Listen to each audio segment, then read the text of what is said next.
spies, saboteurs, assassins. Everything I did for the rebellion. This is Rebel Force Radio's ANDOR After Show. I've been in this fight since I was 6 years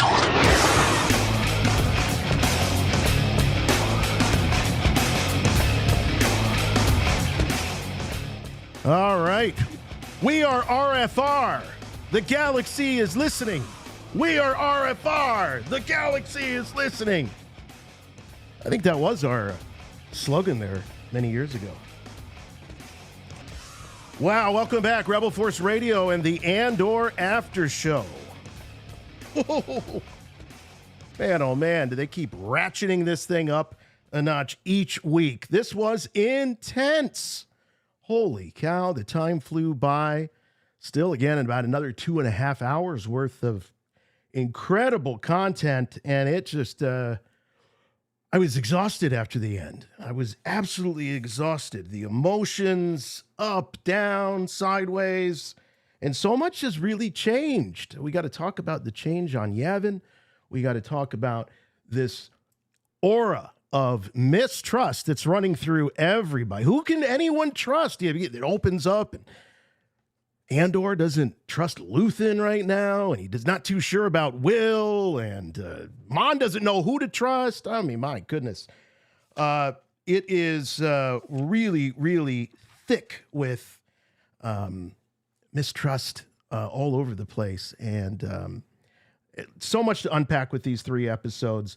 And glad you're joining us. It's great to be with you as always. Thank you to everybody who's tuning in live. These things are really, it's really a conversation, because we want to have your phone calls. We want to look at your chats. Not too much, though. We don't want to look at the chats too much. But really, this is a back and forth, and we are fellow travelers as we experience this incredible series of Andor. So if you're new to the program, my name is Jason, and with me, as always, my good friend and yours, Ronnie Guja of the Mid-Rim News. That's right, Ronnie Guja coming at you live from the Plaza on Gorman, where, I mean, can't you find a good hot dog in this town anywhere? What's the deal with Gorman? Back to you, Jason. All right. All right. Oh, okay. That's my alias, so I'll be me now. Okay. I'm not so you were a stringer reporter there on Gorman, right there in the plaza, before or after the massacre?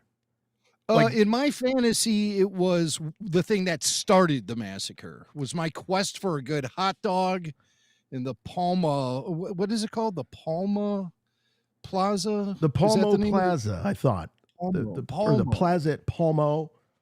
Palmo. Well, we can't find a good hot dog anywhere in Palmo. And nowhere on the planet. Well, after that massacre, there was plenty of fried meat, let me tell you. Ooh, yeah. That's right. Too and soon, the cafe was open. And I mean wide open. There was no doors or walls. Yeah. So that was pretty exciting stuff, man. Got to see the fate of a character that has been sort of like this emotional pulse that is run through the show all the way up until his death. And I'm saying R.I.P. to Syril Karn. The show is dedicated to Syril Karn's memory and occasional stupidity, because it was always entertaining. And the poor guy was so gung-ho, young and eager, and just never got the acknowledgement he desired, even in his very last moment of life. It all became way too real for Syril that his whole life, he never mattered really to anyone. So as far as Syril was concerned. Tomorrow morning when you're having your breakfast, spoons up. Spoons up for Syril. Of Syril. That's right. Pour yourself in an extra splash of milk and then pour some of that milk on the curb for Syril Karn. Still a little milk for Syril. Hey, he spilled blood. You can spill some milk. All right, let's go do the tail of the tape on these episodes. So much to get through. Started with, of course, episode 7. All 3 of these, by the way, were all directed by Janice Meats. or Metz, excuse me, Janice Metz, and written by Dan Gilroy, Tony Gilroy's brother.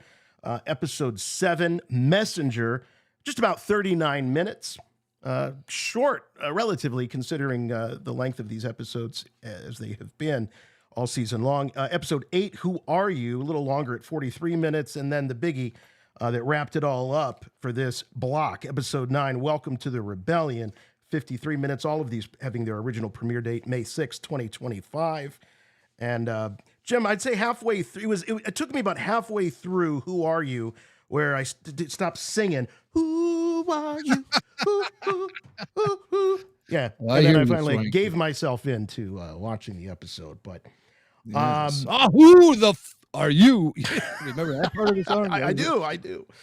We always got away with that one on FM radio too, and I'll never figure out how. But long live rock, as the Who would say. Yeah. But as I was saying at the top of the show, so much has happened there on Yavin in 2 years. It's been 2 years canonically since we were last there. And, this, they're so organized now, and they have procedures and they have protocols. And how did this happen? Because, you and I speculated that was going to be Luthen that would likely bring about sort of the organizing factor into when last we saw it, literally a bunch of practical feral savages that were on the verge of starvation hanging out there playing a little Rochambeau. 2 years later, it's looking pretty close to the Yavin that we see in episode 4, A New Hope, but we don't really hear much about how it transformed. No, we don't. And I don't know if the Maya Pei Brigade is necessarily going to be the ones who kickstarted the whole thing. I don't even know if they're on the premises. They're probably still wandering around the jungle somewhere. They're probably still. There are these giant temples there, and these guys are still just surrounded by trees. They have no idea what they're doing, what up is from down. But we knew, of course, that Luthen's rebels were well aware of Yavin because that's where the meetup was with Porco on in the very first episode. So obviously there is knowledge that this is a safe place to make a handoff. It's remote. It's relatively deserted or without any sort of civilization on it. And it just is a safe place. So I think it was Luthen who probably is the guy who took some of that fat Aldani heist cash and started to dump it into building a permanent installation for his rebellion on Yavin. But you're right, Jason, there was no indication as to how. No, and as a matter of fact, they make it fairly clear in the episode that the gang on Yavin is not a fan of Luthen, and Luthen isn't really a fan of the gang on Yavin. Oh, yeah. Yeah. Where in the dialogue did you get that? Because that kind of went by me, I guess. Willman is part of the gang. Bix, Cassian, obviously. But something has happened in between this block and the last block to where Luthen and Cassian have had a falling out. A little bit, Cassian's still carrying a grudge after the whole Bix thing. But, at one point, Will says, you act like Luthen is the enemy. And Cassian says, yeah, that would be easier. Yeah. But right. Will and Luthen, there's dialogue with Will. They don't really trust these Yavin rebels. That's interesting. And I think it comes down to a difference in style where you have Will and Luthen, and of course Saw's the far extreme, but they're into the espionage. They're not into the military, which the Yavin contingent seems to be more military based. They're doing drills. They're doing briefings. Luthen's not doing no briefings. He's having clandestine meetings in shadowy hallways and things like that. So definitely a very different style. These folks from Luthen and his team of spies. Yeah, but I don't think there's any anything underhanded about it or any sort of, I mean, they're trying to bring together all of these different rebel factions from all across the galaxy, which may all have very unique approaches to their form of rebellion. And Luthen probably recognizes that there does need to be a little bit more of an organized military backbone to it all, just to maintain a sense of order and efficiency and cooperation amongst everyone. So that was, I believe that was his goal when he went to see Saw Gerrera in season 1. He expressed that he would like to unite all of these different rebellions that have been popping up all over the galaxy. But that's hard to do. That's hard to do. Some of it could guys, be. Some of it could be. There's some dialogue here where he's saying, Will is saying, "You trust this place? All these people, new faces every day." And Cassian says, "We need an army. Everything's a risk." He says, "All we do here is get ready. Luthen is making things happen."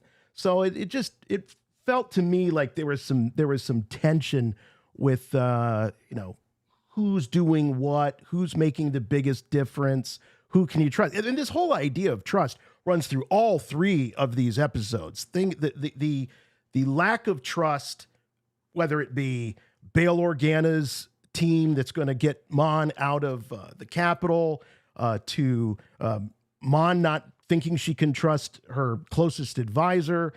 She certainly can't trust Luthen in her mind. She doesn't know if she can trust this rando that's going to show up and use a code phrase to escort her. It's in Mon's case, I think the only one she really feels she can trust is Bale.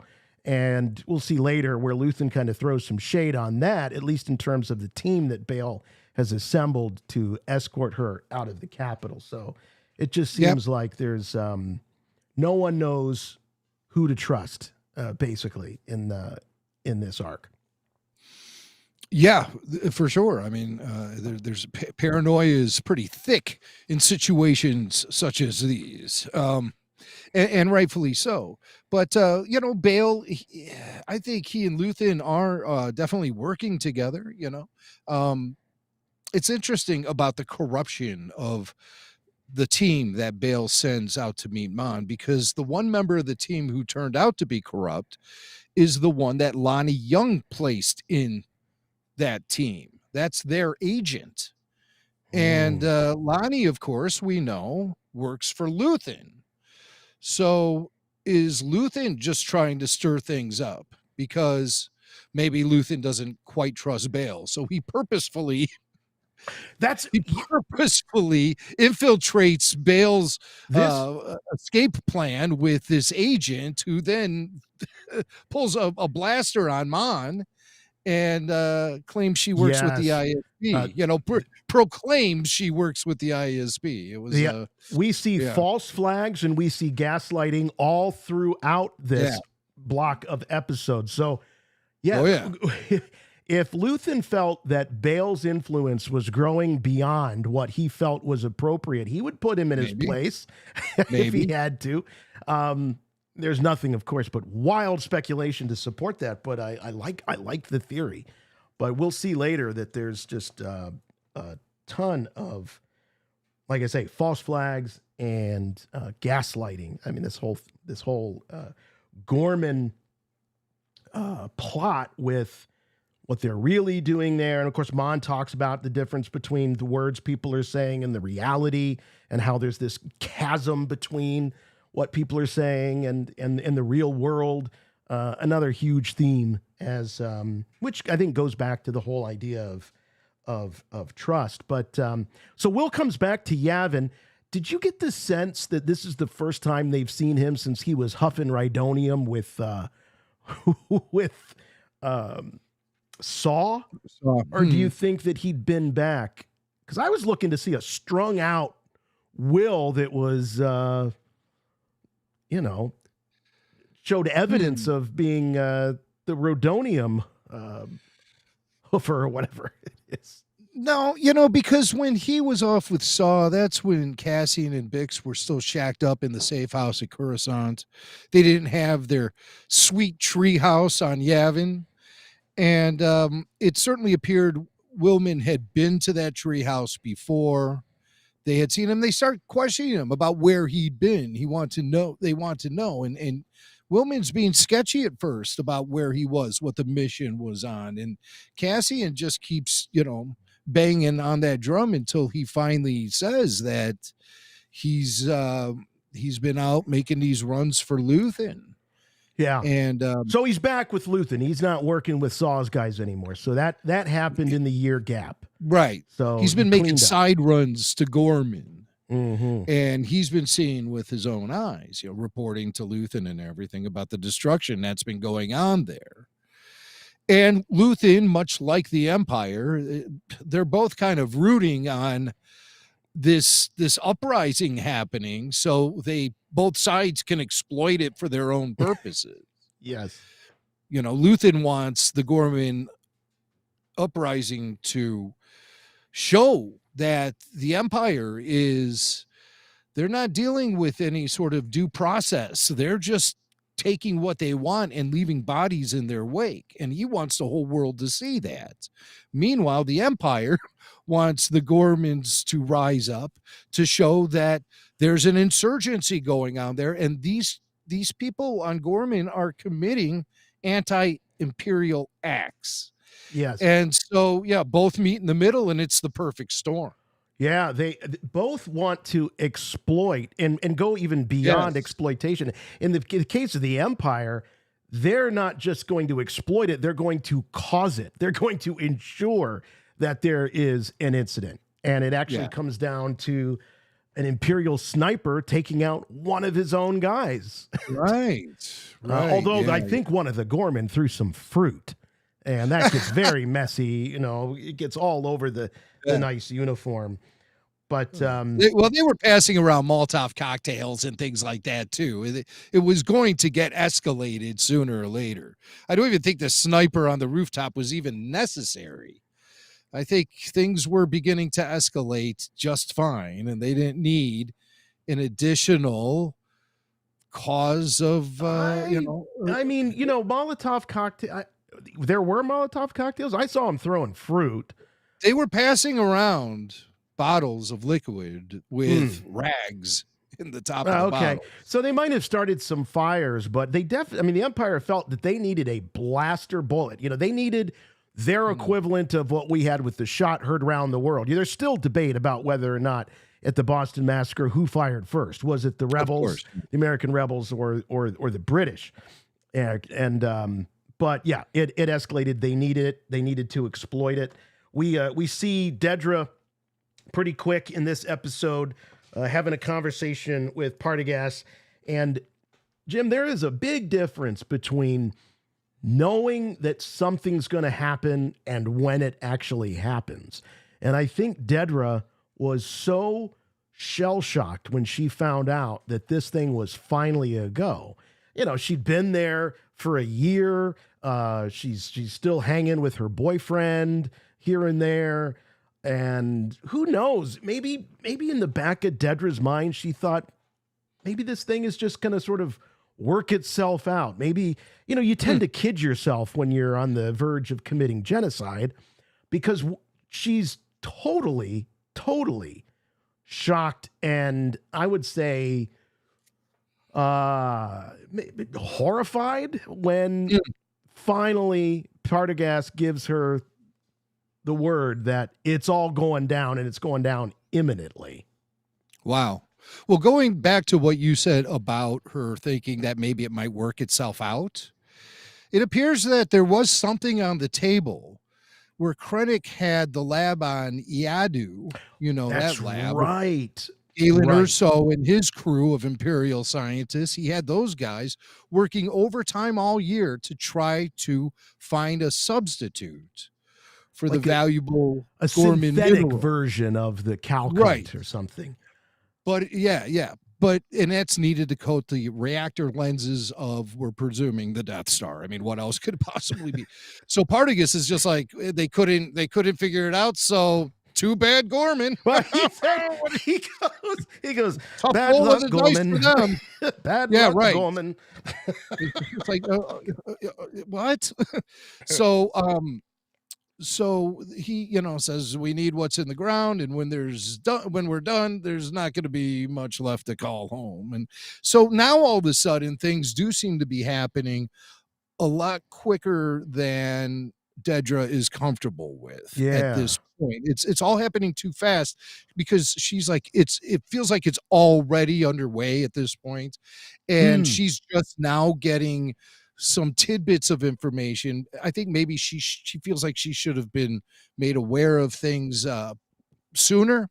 She wants answers. She's even demanding answers. And Partagas, he tells her to calm down and everything. And he had a great line. I wrote it down. Let the image of professional ascendance settle your nerves. Telling her, hey, you're going to get a big boost to your career out of this. You're going to get a promotion. You're going to get a raise. This is like what corporate America does with the hatchet men who work at middle management, and then they have to fire a bunch of people. So then they get a promotion to upper management. That's how it works. It's like there's always bodies in the wake. For successful people, there's always bodies in the wake. So Dedra, she's insulted that Partagas is sending in this guy, Captain Kato, and his squad to respond to the insurgency. So she feels like, now you're bringing in someone else here. I've been the one putting this together for these years, and now someone else is coming in. But those guys are just going in there to escalate the situation and feed on the growing tensions of all the locals. Well, they're green. They're easily provoked. Yeah. Watching Dedra throughout this block of episodes, it's starting to make sense to me why Partagas would send a guy in there like Kaito, because I don't know that she has the stomach for it. And I think that Partagas probably is. I think Kaito is the insurance policy. No one knows Dedra as well as Partagas, I don't think. And so why risk if she flakes out? You need someone there that's going to do it without any hesitation or reservation. And we see multiple instances of hesitation with Dedra. So I guess if you're Partagas, you're going to try and make sure that this thing goes off, because what's in it for him is, as he says, it's good for the ISB to prove their worth to the Emperor. So they want to make sure that the Emperor knows that they got his back, and they should be involved in whatever he wants or needs. Yep, absolutely. And the situation there needs to be an accelerant to start this fire, and that is Captain Kato and his goon squad of green and inexperienced soldiers. They're just sent there to amplify the situation without any oversight. And Dedra, they're cannon fodder. Those green kids are just, they're absolutely cannon fodder, because they could have brought in experienced troopers. They've got plenty of experienced troops. So they make a point to talk about how green they are. Dedra says they look like children.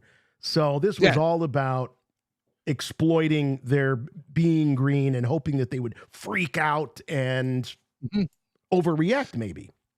Well, of course, because if you brought in experienced soldiers or experienced law enforcement, then they might have been able to shut down the entire situation and apply a bit of calmness to everything and have everyone just disperse without any violent insurrection happening. And that's not the plan. When informed that the insurgents has weapons, Partagas says, we're counting on it. That's exactly what I we would want. be disappointed if they didn't have weapons. That's what we need. We need this to break out into a firefight. We need this to be, yes, they need blasters going off. By the way, boy, talk about change over the last arc. Look at this passionate smooch. Dedra lands on Syril when he with the lights confronts on. her. Yeah, with the lights on. I too. didn't even Let's think keep of in that mind. with the lights on, right? Their relationships definitely come a long way. But Syril doesn't like this deception. He doesn't like the rumors of false flags, like the naval depot bombing. He's like, rumors are that this was basically an inside job. And Dedra just tries to convince him that it's all for the best. And but he sees himself. He's starting to see himself as just a pawn here, and he doesn't like that. This sends him back to, this is the same guy that in season 1 couldn't stand that he was being put on the sidelines when he felt that he was the guy to bring in Cassian Andor, and he was the guy to handle the situation on Ferric. So here he is once more, despite multiple promotions, being cast aside and just being used. I think he does have delusions of grandeur, to steal a quote from another Star Wars story. But he spent his whole life being rejected by his mother, and all he wants is acceptance, and he wants acknowledgement. He wants credit for something. Yes. And the way he sees this whole situation on Gorman unfolding, this is offensive to Syril, because Syril, he's all about justice and law and order. And what he's starting to see here now is like genocide. And that doesn't jibe well with Syril. There's no justification for it in his mind. He's been living there amongst the Gorman people for several years now. He's probably grown attached to it, may even have friends. I don't know. Syril doesn't seem like a very sociable guy, but I think he's might got more than friends there. This is my own speculation. I don't know. I think that he and what's her name? Enza? Enza Rylands, they seemed like they had, things got very it was tense between them, but just that little rendezvous that they have there just made me wonder what's going on in that relationship. It almost felt go ahead. What do you think? Well, maybe I'm reading into it. Well, I think that the Gorman front has started to put 2 and 2 together, and they realize that Syril is not any good for them. He is an Imperial. He's part of the Imperial operation. You can't call him a soldier. You can't call him an officer. I guess an officer. He's an Imperial officer. Yeah. Bureau. What is he? The Bureau bureaucrat. of Standards. Yeah. He's just some Imperial bureaucrat, but he does serve the Empire, and I think that she put it all together. I think all of the Gorman rebels put it together that Syril had been stabbing them in the back, that he'd been setting them up. And that's why she slaps him in the face, because it's just so obvious to her that he's making this last ditch effort to get information. And he even says to her about the thing about the outside insurgents guiding the cause. He wants to know who's behind them, who's providing them with the backbone. But see, I think, okay, let me, I got a little different take on this, is I think that Syril believes that his job there is to use the situation on Gorman to root out outside rebels, right? Yes. So that's what he thinks his job is. But as you point out, I think he has become friendly to the extent that he's able socially. He's obviously got some social problems. And when he asks her, look, I think we can fix this. This does not have to end this way. We can just give me a name. Like, we can throw this out. We can make this all better if you just say that this was done by, and he delivers that plea to her in such a way. It's like, he doesn't even care if it's true. Just let's get a scalp and give it to the Empire, and everything will be fine, and they'll lay off Gorman. They're just here to find out what involvement you have with the rebellion out there in the galaxy. He's still super naive. He's starting to figure it out, but he's still believing that there's a way to fix this without bloodshed, because all they're really looking for is whether it's Axis or somebody like Axis. That's what they're there for. And yeah, he's very naive. She slaps him because I think it's like, I'm not a traitor. I'm not going to give up a name. What is wrong with you? Of course. Yeah. Yeah. I think we're on the both on the same sides of the street here, Swank. I didn't pick up any sort of like romantic relationship between the two of them, if that's what you were alluding to. Yeah, I kind of thought that maybe there was something there. I don't think so. I mean, Syril, he's a one-woman man, you know. Cyril's all about. Well, he is, and I'm not talking about his mom either. Yeah, but there's no warmth or no look of desire or affection at all from Syril to Dedra, even in their very, very first encounter. Because Syril doesn't know how to express things like affection. He expressed it fine in the last arc. I mean, how so? An hour? We have an hour? Oh, well, he was just horny. He was just horny. Okay. Well, but I mean, I hear what about things that you can't possibly know. I'm just throwing out speculation that as weird as their relationship is to begin with, it definitely seemed even more frosty from Cyril's end. And then you see him have this encounter with Enza, and she and her father seem to be perhaps maybe the only ones that really know the truth about Syril. They know the truth? I think they know the truth. Yeah, absolutely. They know Cyril's truth. They don't know Dedra's truth and Partagaz's truth, but they know Cyril's truth. I think they're fully aware that he's stabbing them in the back, that he's setting them up.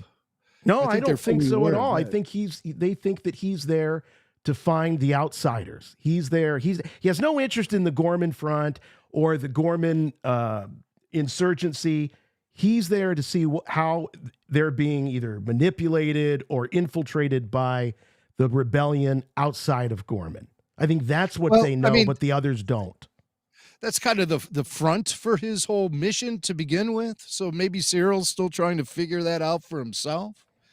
But basically, what he was there to do is to create some agitation among the rebels to the point where, as Dedra says in that big meeting that Krennic has earlier in the season, to count on the rebels to do the wrong thing.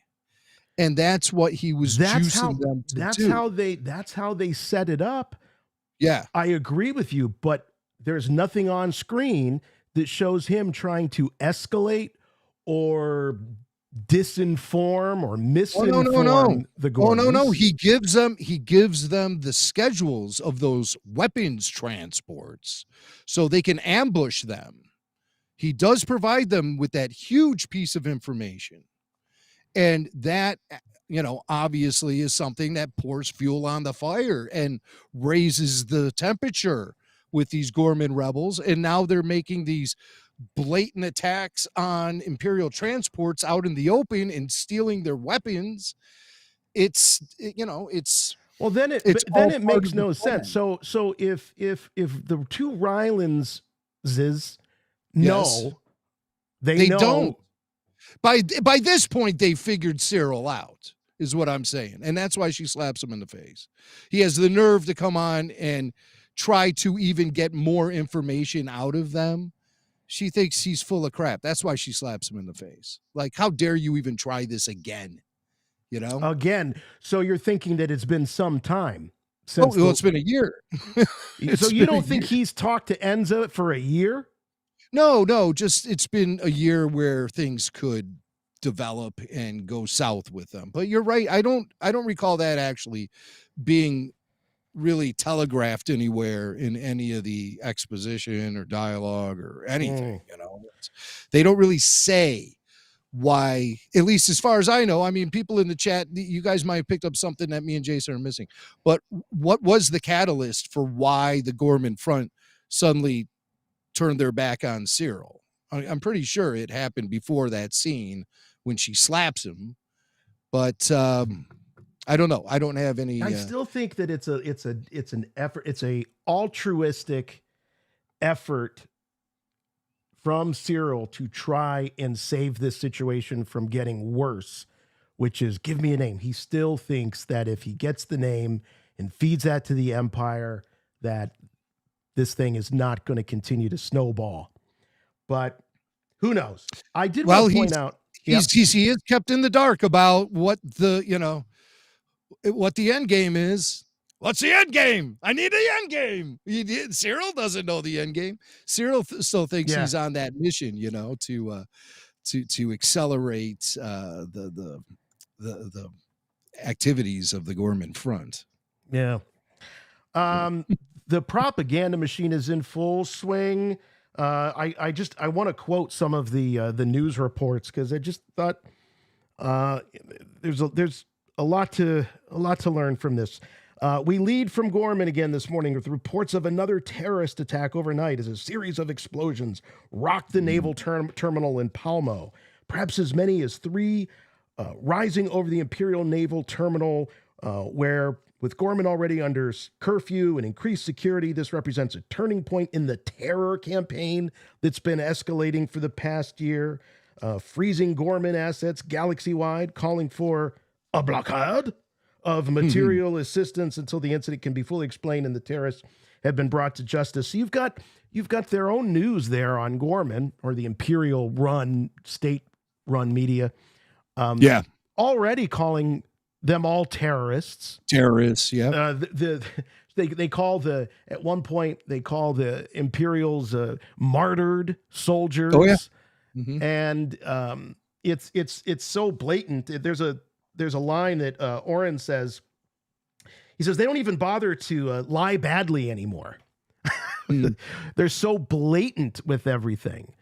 So again, this gaslighting and all that is happening to the Gorman people is just this avalanche of military, public opinion, everything. They're literally being crushed, being squashed. Yeah. The fireballing at the naval outpost may have been something that was totally staged, another false flag.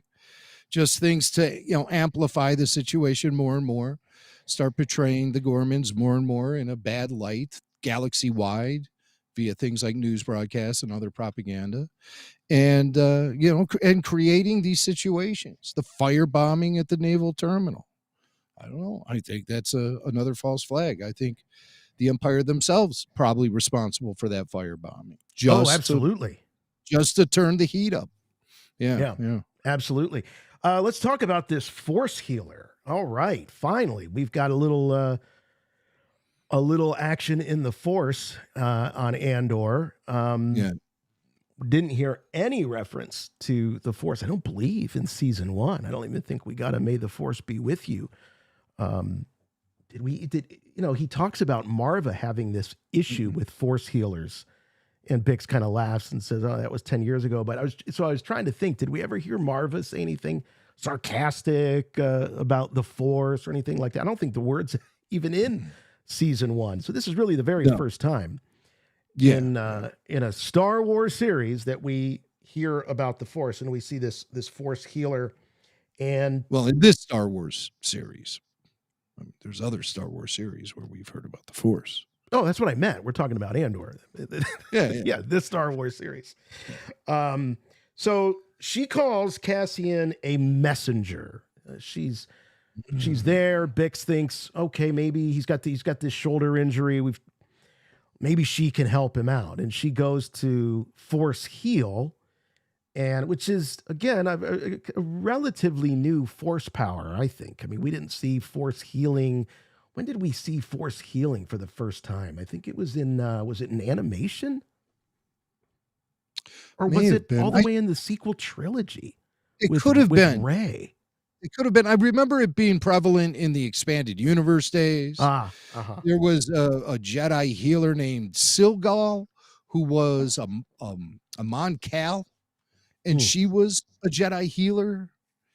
And I think in the books, even Luke did certain things to like extract a virus out of himself or something. Oh, you know, okay. with the All right. Force, things like that. So, I mean, the concept has been around, but I don't know. The first time in live action, I think, was The Rise of Skywalker. Yeah. Rey with the snake. Right. Yeah. Rey with the snake, and then later Rey with, then Ben with Rey, and then Rey with Ben. I don't know. I get it confused. They were all over each other in that movie. So the Force healer, which again Cassian thinks is all phooey. Marva apparently had an experience with one 10 years ago.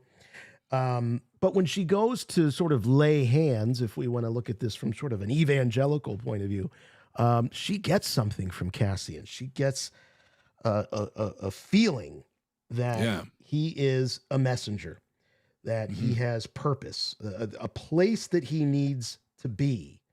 Yes. And the line she says, when Cassian and Bix sort of rap about this after the fact, because Cassian kind of leaves, freaks him out. And Bix says that she doesn't even think that the Force healer knows exactly what it was that she was feeling about Cassian. She says, but it happened and I could sense it. And I'm not afraid to say that. I felt it before, Cass. She called you a messenger. I've had dreams like that. So are they trying to tell us a little something about Bix here? Her senses are attuned to something that not everybody else's is. And I'm not going to jump to this whole Bix is a Jedi, this kind of stuff. But I don't know. I mean, she's talking about having felt this before. She could sense it. I'm not afraid to admit it. And I've had dreams like this. Yeah. Yeah, she's feeling tremors in the Force. There's no question about it.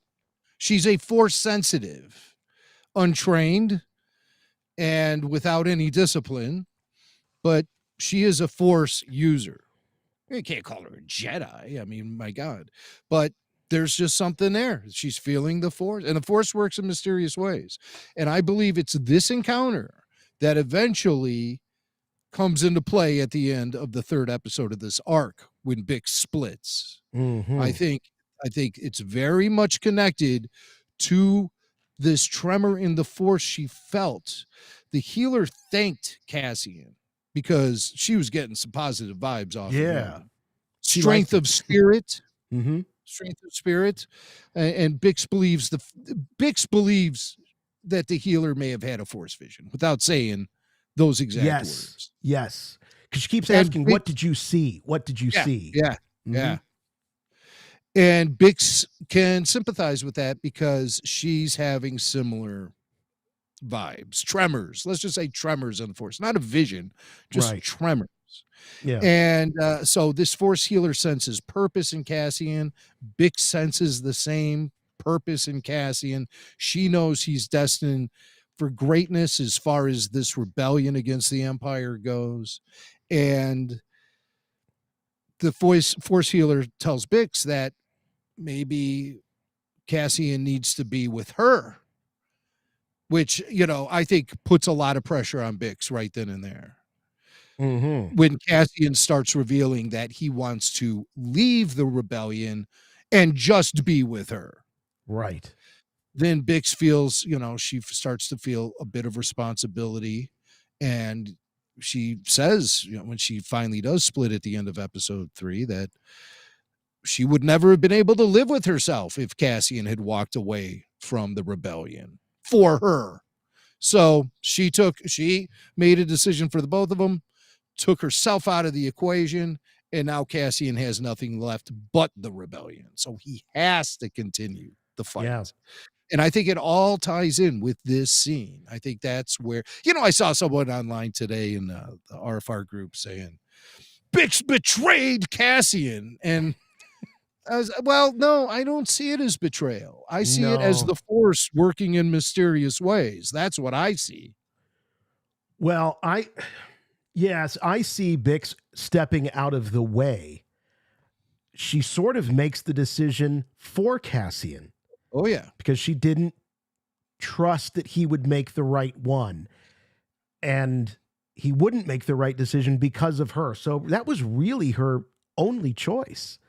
And it's a huge sacrifice. I mean, we've heard them talk about the creators, the writers, Gilroy's, etc. Bo Williman talking about that this is if the first season was about the seeds of rebellion, this is about the cost of rebellion. So everybody is enduring some sort of cost. They all have to pay the toll. You know, some pay it bigger tolls than others. This is a huge toll for Bix to pay. She has to leave.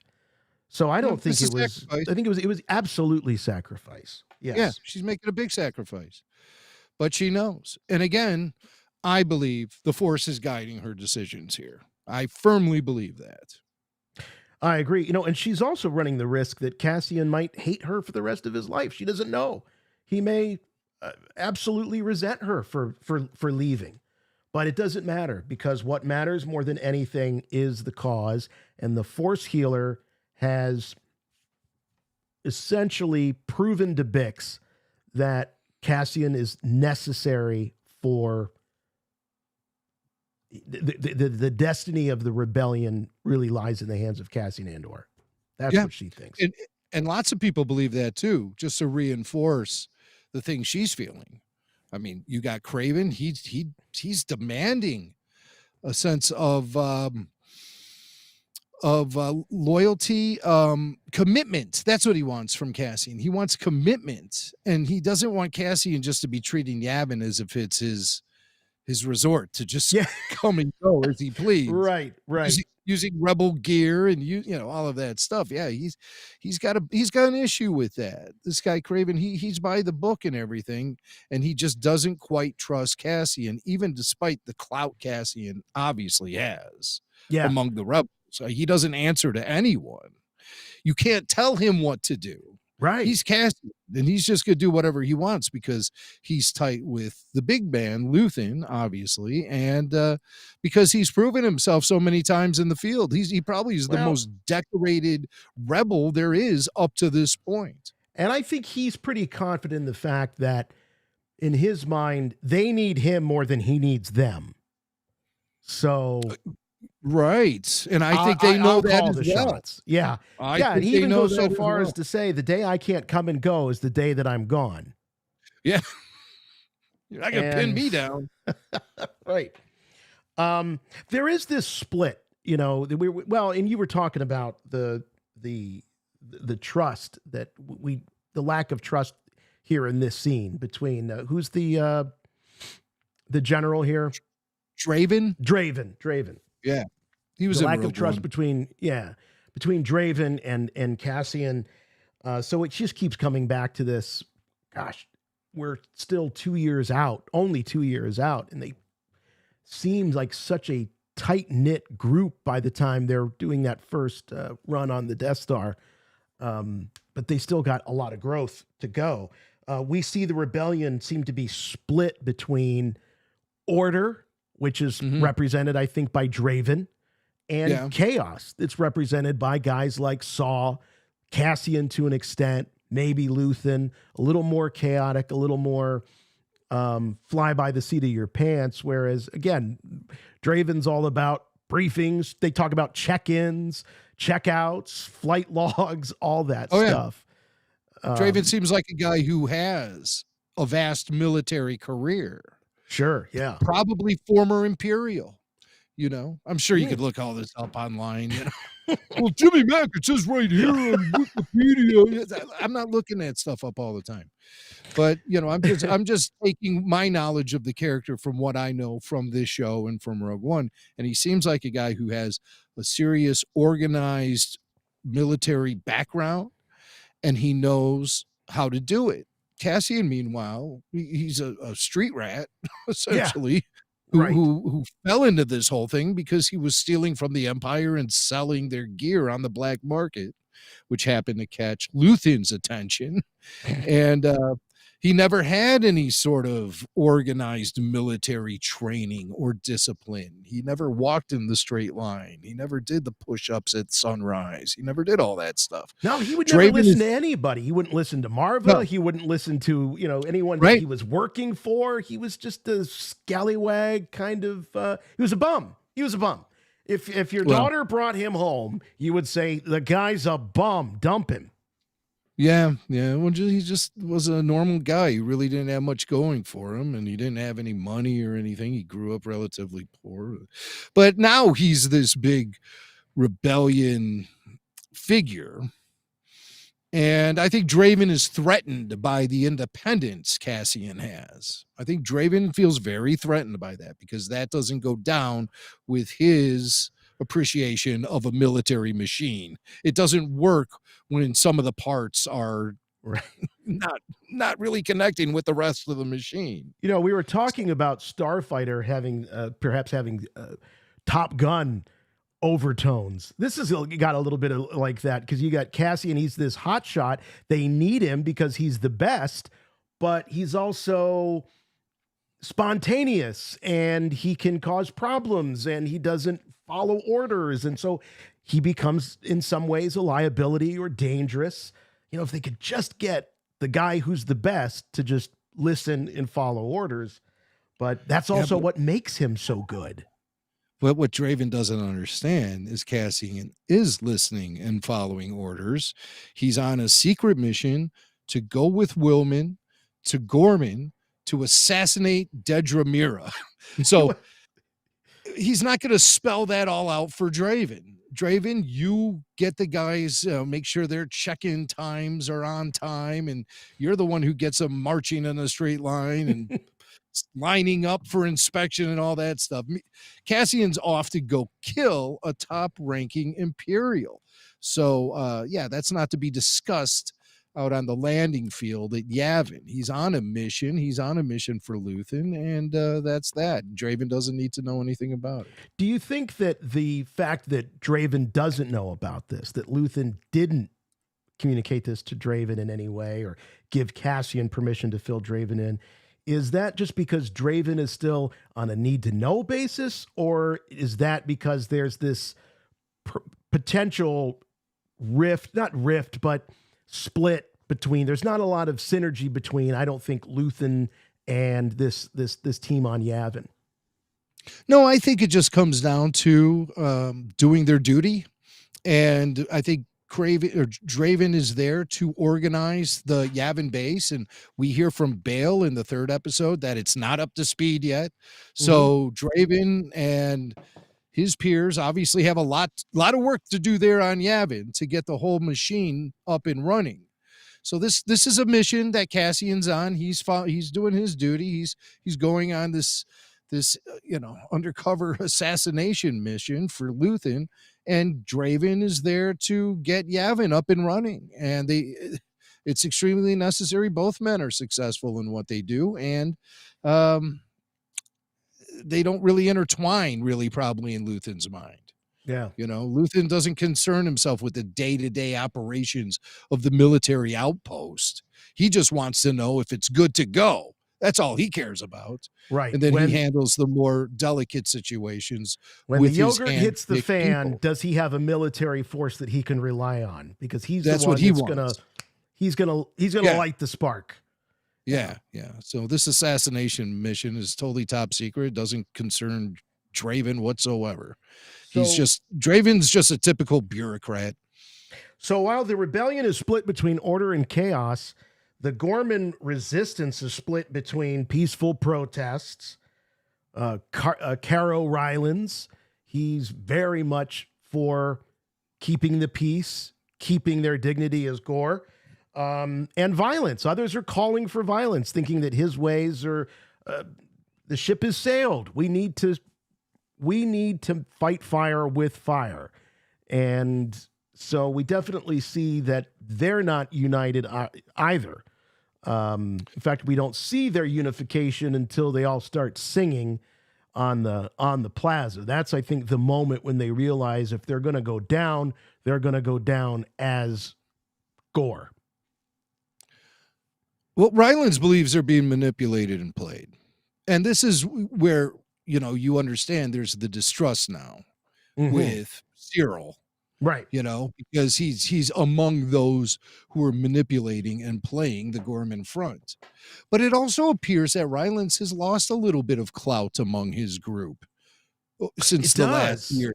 It does, and it's like his daughter is more the figurehead of the revolution. Maybe not the old him man anymore. is being sidelined. Well, he's the old man who is trying to err on the side of caution and not run headfirst into a confrontation with the Empire, because he believes, properly so, that they're being set up.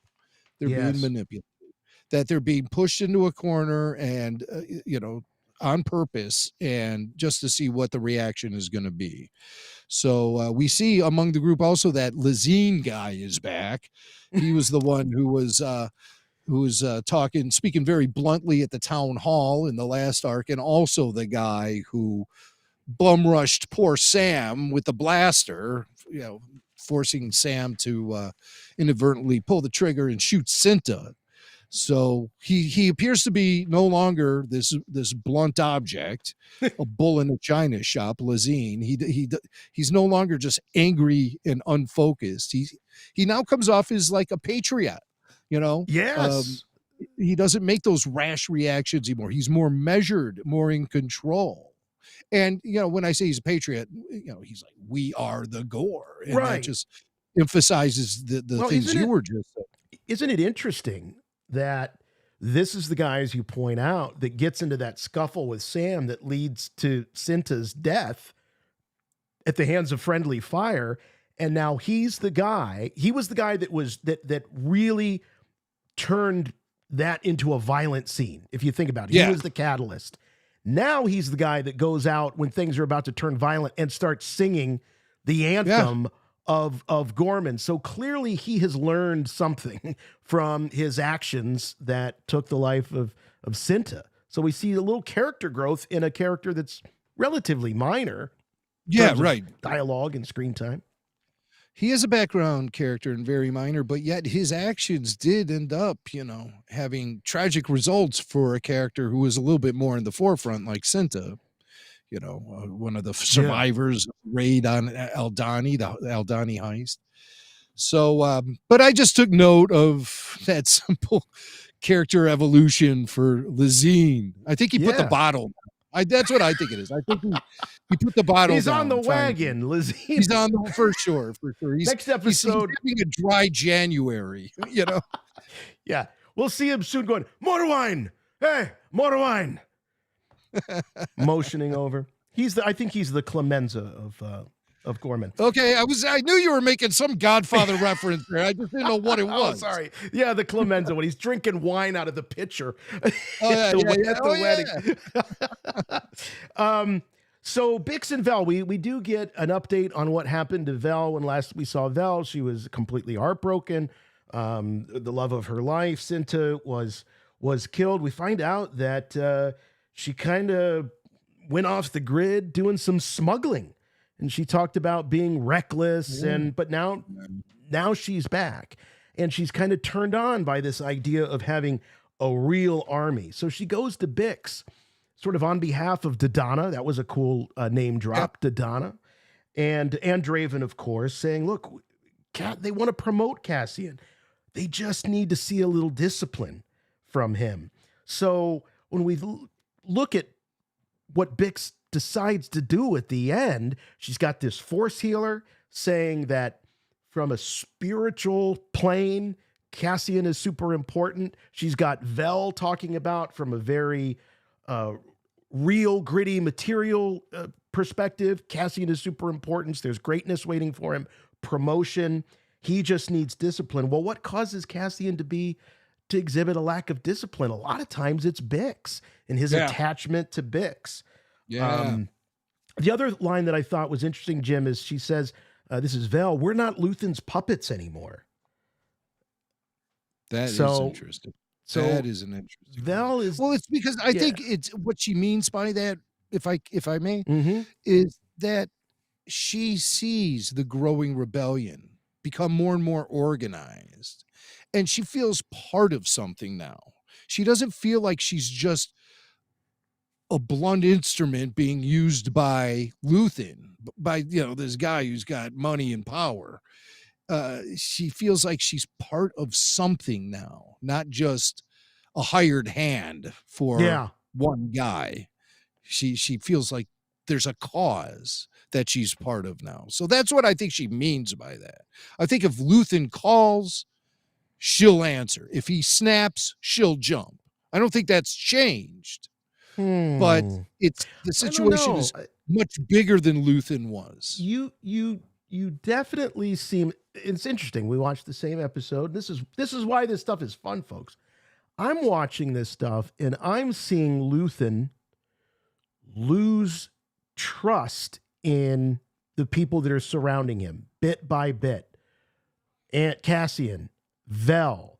I think really the whole, in my opinion, the whole Yavin team doesn't seem to be all that tied to Luthen in terms of, at his bidding.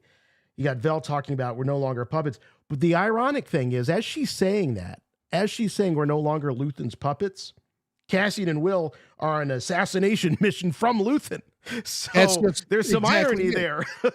So yeah, no, Luthen still has all the clout in the world. I think when she says that, she's just saying, we're not just doing things on the whims of some individual. We're part of this giant cause now that just keeps growing day by day. And she can feel the energy of it. And it makes her feel like she's applying herself to something that's bigger and better.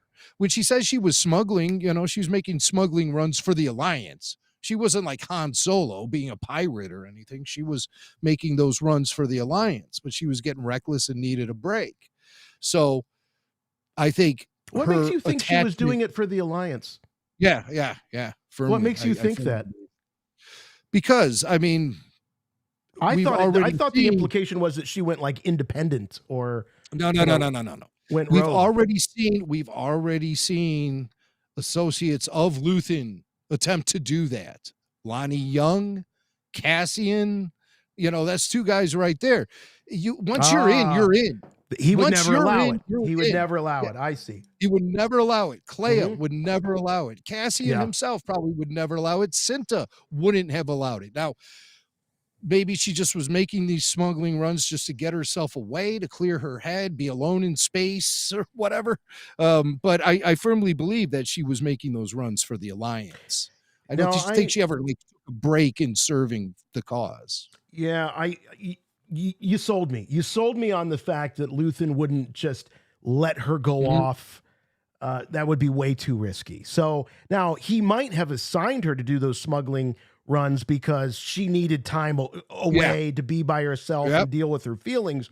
Because that last scene that Cinta and Vel have together, they seem kind of annoyed at Luthen. They talk about how he seems to value them more together than as individuals. There's something there right before they have that big kiss, and then we know what happens to Cinta. But some of this just feels like kids that are just kind of annoyed at their dad. That's kind of the way I see some of this grumbling about Luthen. They're loyal to him, they're dedicated to him, they're indebted to him, but they all of them, even Clea, who's his closest confidant, you get the sense that she just wants to punch him in the face half the time. Well, because he can be stubborn. Right. And yeah, she keeps telling him, you have to get back to the gallery. You can't be here. We're starting to get some foreshadowing from the characters that may provide some hints about the fate of Luthen. Cassian says to him, if you just keep staying out here in the open, they're going to catch you. You should go to Yavin. Yeah. He's telling Luthen, you should go to Yavin because they know it's safe there. But Luthen believes there's still too much work to be done there at Coruscant. And you see Clea pleading with him to go back to the gallery, and he still stubbornly sticks around and stuff. I think that's all foreshadowing. For I do too. He's never going to end up on Yavin. He's never going to make it there. Nope, Yeah, nope, yeah. he's not going to make it to Yavin, unfortunately. Agree. So, yeah, the fate of Luthen. Well, we'll find out about that fate next week. No question about it. But Sure. I think, you keep bringing up trust. They're losing trust in Luthen. I believe that's the case a bit with Mon Mothma, because she realizes that she'd been served up a heaping pile of lies with her her attaché being a hired hand, Erskine being a hired hand by Luthen. So she feels that's really interesting. Here's a guy that has, according to Luthen and according to Erskine himself, has saved her life times that she didn't even know that he was saving her life. She still sees it as a betrayal.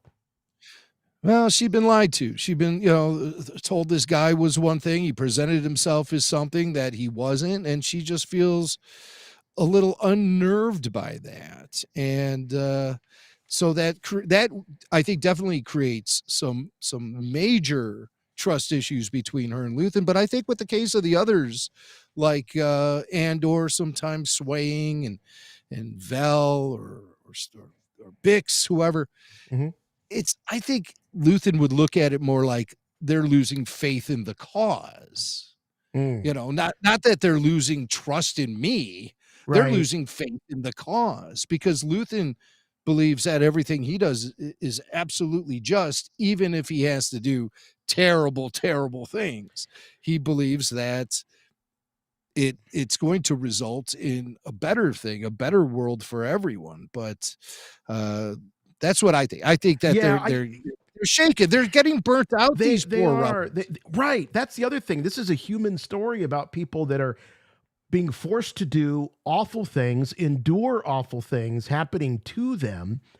But there would also, I can imagine if you're in this position, that you would feel so resentful at a guy like Luthen, who is so incredibly laser focused and nothing seems to rattle him. And you're like, God, is the guy even human? Like, I'm experiencing all of these terrible things, and he never seems to really show compassion. Even when Mon is going off, he's like basically telling her, like, I need you to get serious. I need you to think clearly. She's sort of pouring her heart out to him about Tay and all the betrayal, and she's afraid of him and all of that. And he's like, you need to get your head in the game. That's his response to her. So not a lot of compassion from old Luthen. I do, as we wrap up the talk about this first episode, I do want to mention here Thala coming back from the previous arc as Cassian dons the Rani Guja from the Mid-Rim News. There he is. Secret identity. The bellhop. Thala. That's Thala. Thala, the bellhop. Yeah. He recognized Cassian right away. Remembered him from a year ago. Recognizes him right away. Yeah. And even gives him the same room. Well, Jim, I think it's more than just a recognition. I think that Thala is an asset now. Oh. I think he's an asset for he's now a contact that they have. That's interesting. I wonder who would have set that up. Because if anything, I would have thought he'd be more part of the Gorman Revolution and not part of Luthen's organized alliance against the Empire. Well, he might not be Luthen's man, but I think he's Cassian's man. I think that it was more than just sort of a serendipitous, oh, wow, oh, what a coincidence. I'm at the table with you. I think that I don't think that was a coincidence. I think that was by design. Again, this is just how I'm interpreting things, but that's Jason's perspective. Jason Cannon. Yeah, that he's an asset. Well, that's your perspective, and you deserve all the right in the world to have that. But I'll shut that down right now and tell you I don't believe that for a second. I'm shocked. I'm shocked you're taking the contrarian view. Well, no, I just think that he just remembers because I don't know. Maybe you're right, but I don't think so. There's nothing in the story to indicate to us that. I think the exchange would have been more awkward had it not been all worked out. I think this was all worked out. Okay. All right. Well, he clearly recognizes him, gives him a great room. Oh, we'll give you the room with the two stormtroopers standing on the roof right above you. right above your window. They'll be up there talking all night. Yeah, yeah. Great, good job, fella. Whatever Good his name job, is. Thala. Hey, this is a call-in show. This isn't just about what I think or what Jimmy Mack thinks. This is also about what you think. The number to call is 708-866-1737. We are going to go ahead and open up the switchboard now. So Tyler Page, our intrepid call screener and official program observer, is waiting in the wings here to take your calls. I'm just going to say it works best, guys, if you have something specific you want to talk about. It could be maybe you have an opinion about Thala the Bellhop. Is he an asset, or was this sort of just a happy coincidence that Cassian ran into a familiar face, somebody that might help him out? That's a good... You want to weigh in? Give us a call. 708-866-1737. That's the number to call. The more specific you can get, the better we can get your call. If you just want to make some big grand statement about this 3-episode arc, you're going to be waiting for a long time, okay? So 708-866-1737. I'm just being honest. You're going to wait a while.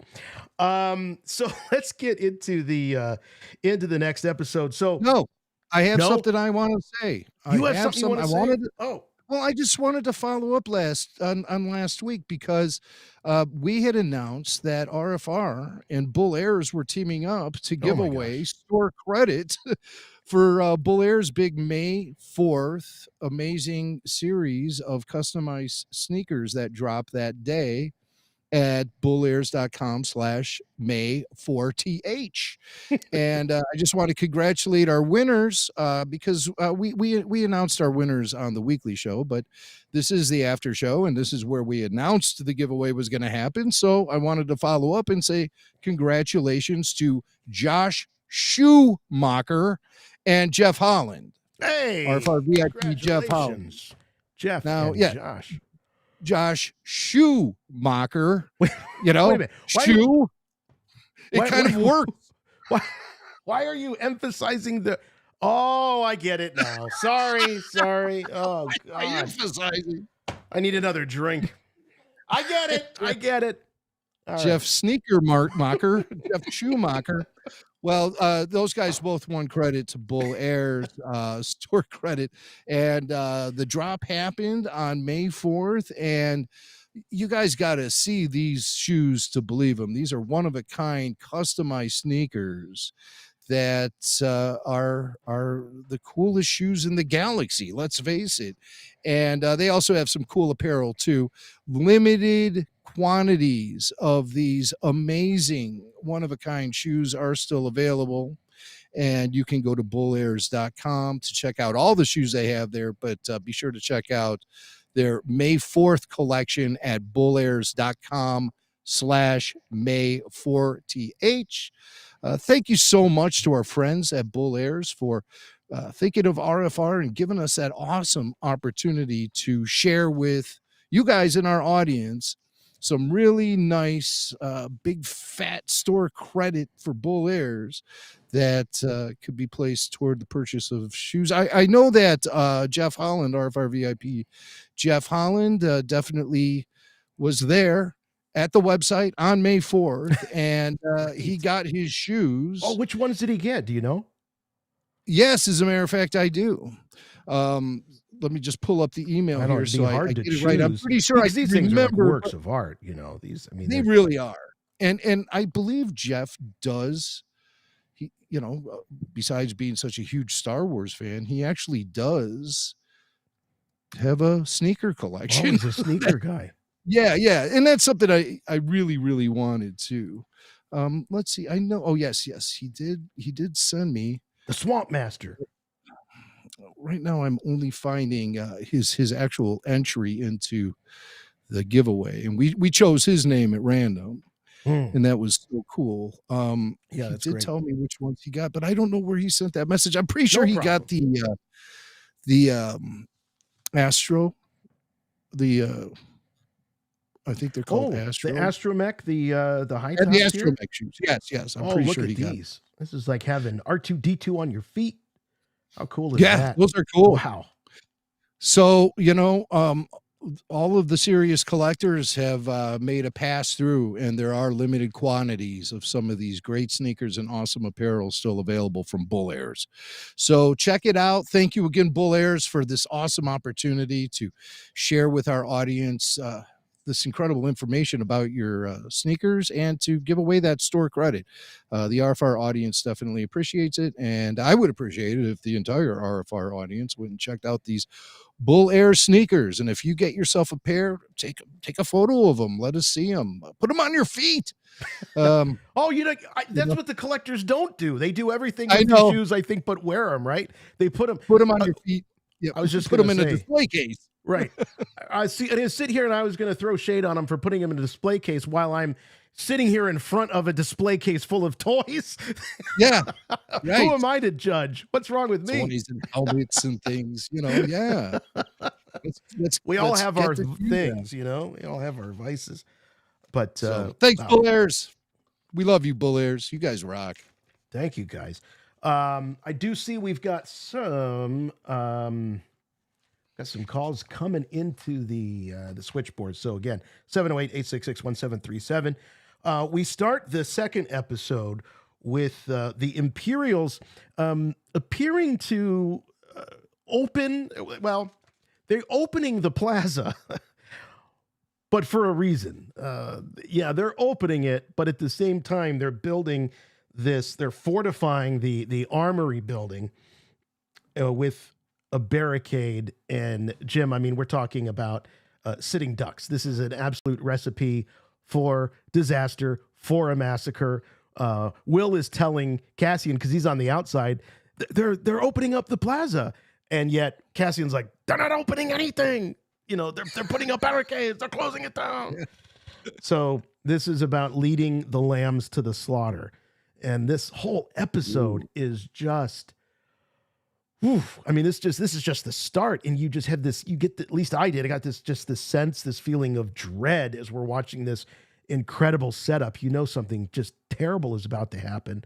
And Caro Rylands is out there and he goes, it's a trap.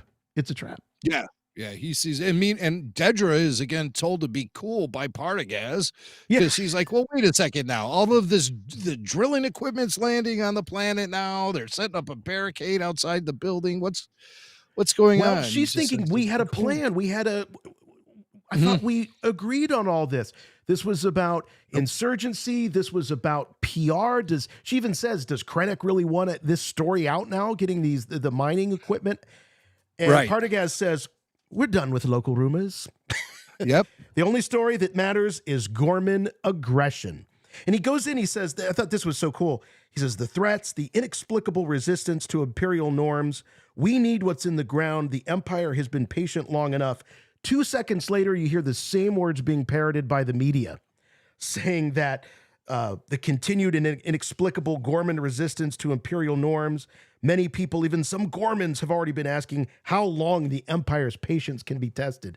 So no sooner does Partagaz get the words out of his mouth, it's being broadcast across the galaxy on whatever this news network is. HoloNet News. Yeah. I mean, the fire is hot. It's time to strike that anvil. And Partagaz knows there's been more than enough documented evidence of Gorman insurrection that now is the best time to assert total Imperial authority on the planet and basically, set the planet aflame. So the time to strike is now. And so he's fueled by a lot of confidence, a lot of hubris, everything, all the pieces are in place on the playing board, and all he has to do is roll the dice and take the turn. And he's doing it right now. But yeah, Rylands, he tells Enza, you can call things off. Tell people to go home. This is not good. As you say, lambs being led to the slaughter. Essentially, he begs her, but she believes in what they're doing. She feels the energy of the movement is all building up to a head right then and there, and she thinks that the power of the people will still mean something at the end of the day. Little does she know she's not going to be around to see the end of the day. So. Right. And this confrontation between Syril and Caro, this was such a great scene because Syril is still in such denial. He's saying, no, it's rumor. He's saying, no, they're landing equipment. they're landing mining equipment. No, it's a rumor. It's conspiracy. And he just looks at him, and in the words of the great Richard Leparmentier, Admiral Mahdi, he says, "Are you mad?" Are you to mad? Syril. Are you mad? What's in that's ground? RFR. That's RFR canon, not necessarily Star Wars canon. But right. That's for you long time listeners. You know who you are. But Jim, despite the fact that this guy is in a relationship with high up muckety muck in the Empire, it's Carl Rylance that is the one that tells him the truth, essentially. But Syril can't look at it. That's right. That is right. He says, hey, look, the Empire's dropping mining equipment droids all over the planet. Wake up, Syril. Yeah. This isn't about trying to entrap outside agitators. This is about completely overthrowing a planet and genocide. It's happening.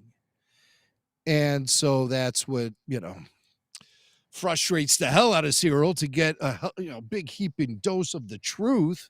He throws old Rylance down on the ground and just sort of stomps off into the middle of the action there and heads over to see old Dedra, and that's not exactly the most romantic moment for the two of them.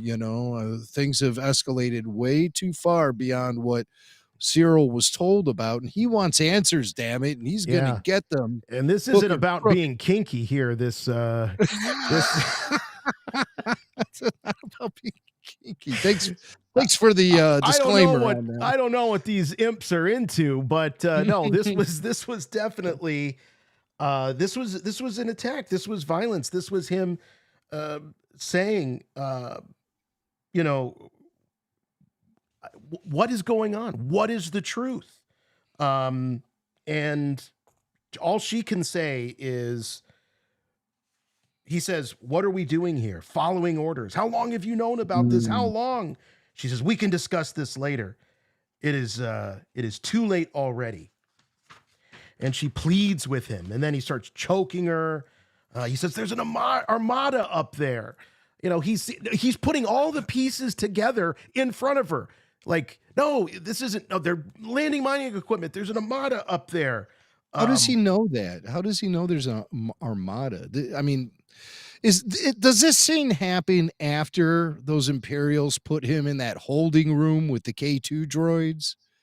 Does this happen before that or after that? I'm just trying to figure out where Syril got this No, information. you're right. It's before that. They put him in the holding room and he escapes and saying, "I need to talk to her now," and he sort of barges in. That's right. That's right. You're right. Maybe somebody fed him that information in the holding room or something. I don't know. Yeah, right. But I was like, where did he get that information? Because Rylance didn't tell him about an Imperial armada up in orbit, but he must have just picked it up somewhere along the way, overheard it somewhere. I don't know. And this gaslighting, he says to her, "If you tell me this is just a rumor, I will throw you out that window." Because he's sick of the lies and the deception. Yes. And he's on their team. That's what's so crazy about this. And that's what's so sad about it too. The guy devoted his whole life to this big lie, essentially. His whole life is nothing but people crapping on him, BSing him. He wants to be a part of the action, and every time he does, it's just like, here comes Syril with that black cloud hanging over him as usual. Some people are just like that. Some people just attract bad luck, and Syril is that guy. He's probably the Star Wars character with the worst luck out of any of them.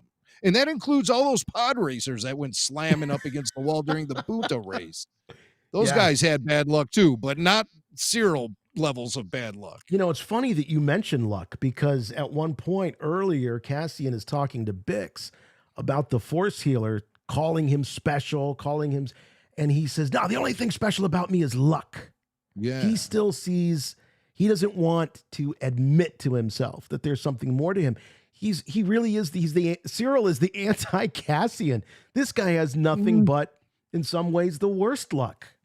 Yeah. At the end of the episode, when they're in the treehouse, Cassian tells Bick, "The only thing special about me is luck, and I've already overplayed my hand." He's like a race car driver who survived far too many crashes. He wants to retire before that one big crash happens and it's game over.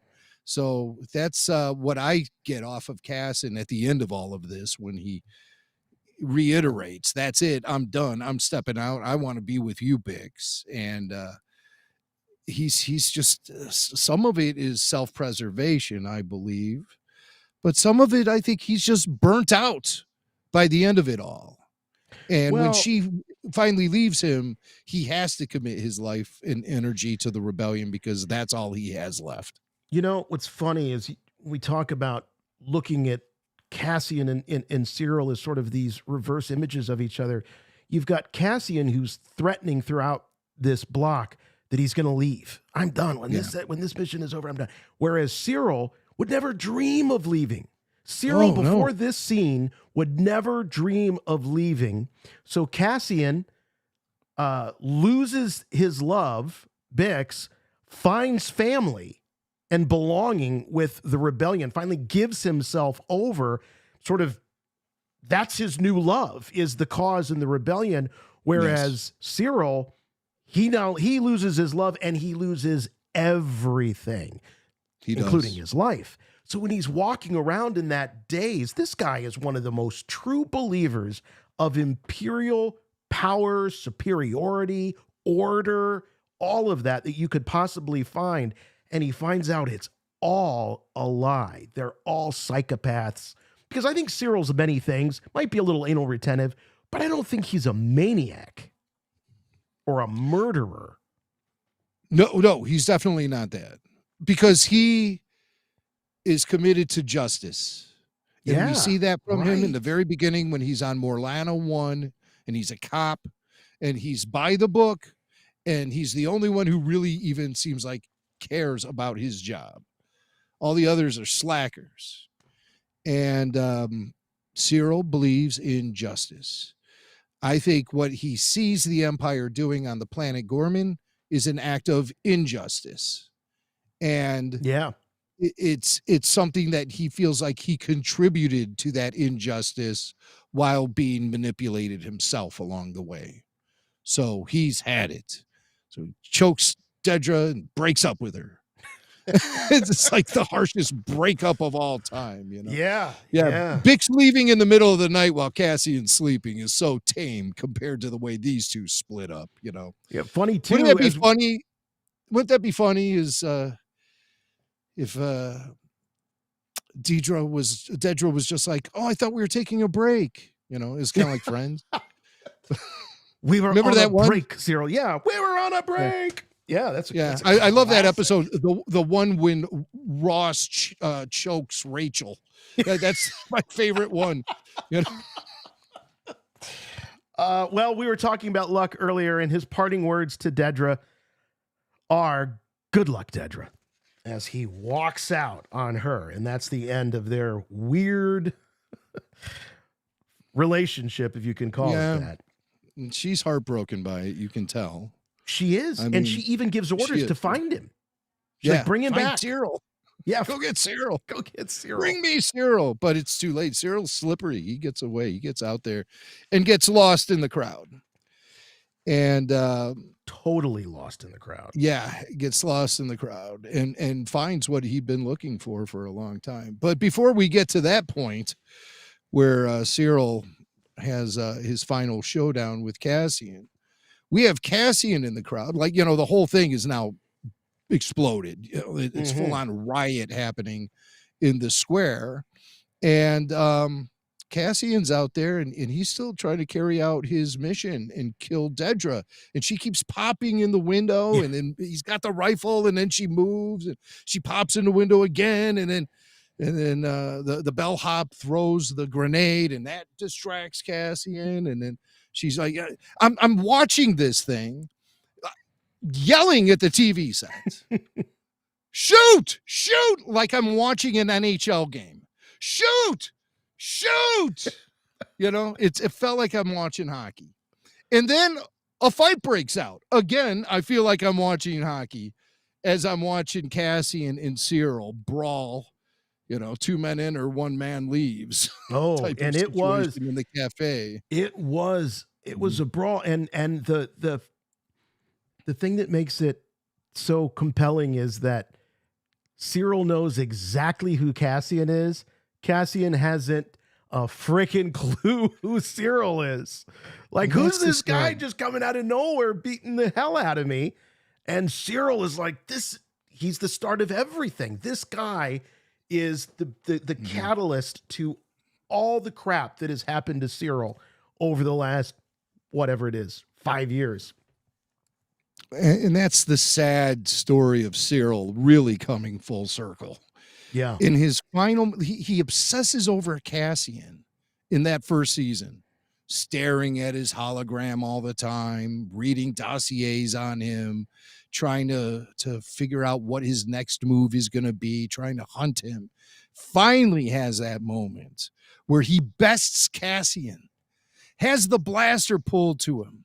He's like, I am going to, finally, I am going to take out my foe, only to realize that the foe has no idea who Syril is, considers Syril to be just some rando. And there's not even going to be any satisfaction for Syril if he got the chance to pull the trigger. When he was standing there with the blaster pointing at Cassian, it's just fueled with anger, hatred, resentment, and seeking revenge for what happened on Morlana all those years ago. And you're thinking to yourself, well, there's no way out for Cassian. But yet, there's a way out for Cassian because there's next week's arc and there's Rogue One. So there's more for Cassian's story. So I'm like, how are they going to get out of this? And then Syril doesn't pull the trigger. He hesitates because he wants Cassian to see his face, to know that Syril Karn bested you. Former Morlana officer Syril Karn finally won this one. And there's no satisfaction for Syril because Cassian doesn't recognize him, has no idea who he is. That's the final insult. That's the final salt to get rubbed into the wound of Syril Karn's life. And then he takes the blaster bolt to the head. And I think it's the most vicious looking blaster bolt to the head we've ever seen in Star Wars. I agree. I mean, you really see his neck kind of move back. He takes the full impact of that blaster bolt right to the side of the head. No way to survive that one. And it was Rylands who pulled the trigger and saved the day. But I thought for a brief moment there was going to be a conversation between Cassian and Syril, where Cassian was going to get Syril to put down the blaster and join the cause. I mean, I really thought I'm gonna say something that I think you're gonna disagree with. But okay. I think Syril was starting to lower the blaster right when the bullet hit him. I rewatched that scene, and it's almost like, because I don't think you're too far off. I was thinking the same thing throughout the episode, that Cyril's going to turn. Somehow he's going to turn. Well, where else is he going to go? He has nowhere else to go. And for him to realize in the last seconds of his life that he's the baddie, that and that he's anonymous. That, he's anonymous. Yeah, that's a great point too. I love that. Yeah, he's anonymous and he's been on the wrong side. How about that for a double decker? Well, yes. Yeah. I mean, it was all for nothing is what Cyril's, I mean, in that brief moment there, Cassian says, "Who are you?" And I think that Syril starts putting the blaster down out of astonishment that Cassian doesn't regard Syril the same way Syril regards Cassian. Yes. And Syril is a guy that wants, more than anything in the world, he wants significance. He wants to be something, be somebody.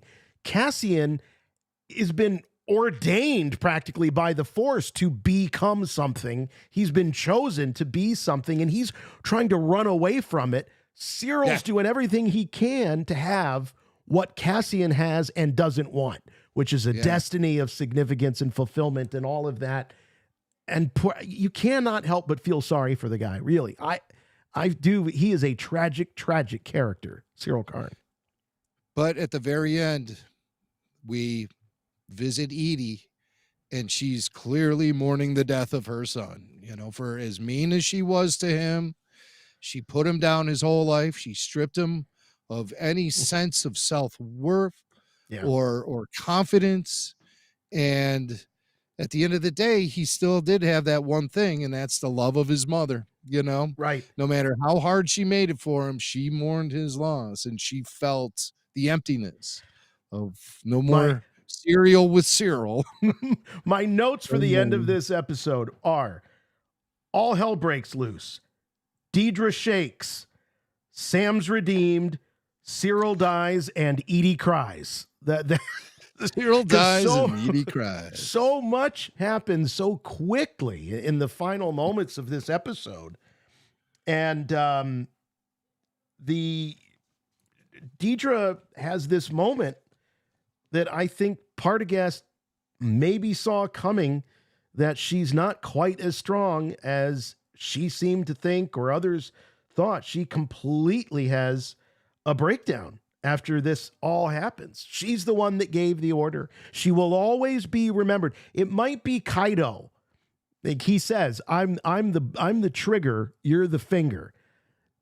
They're not going to remember the trigger. They're going to remember the finger.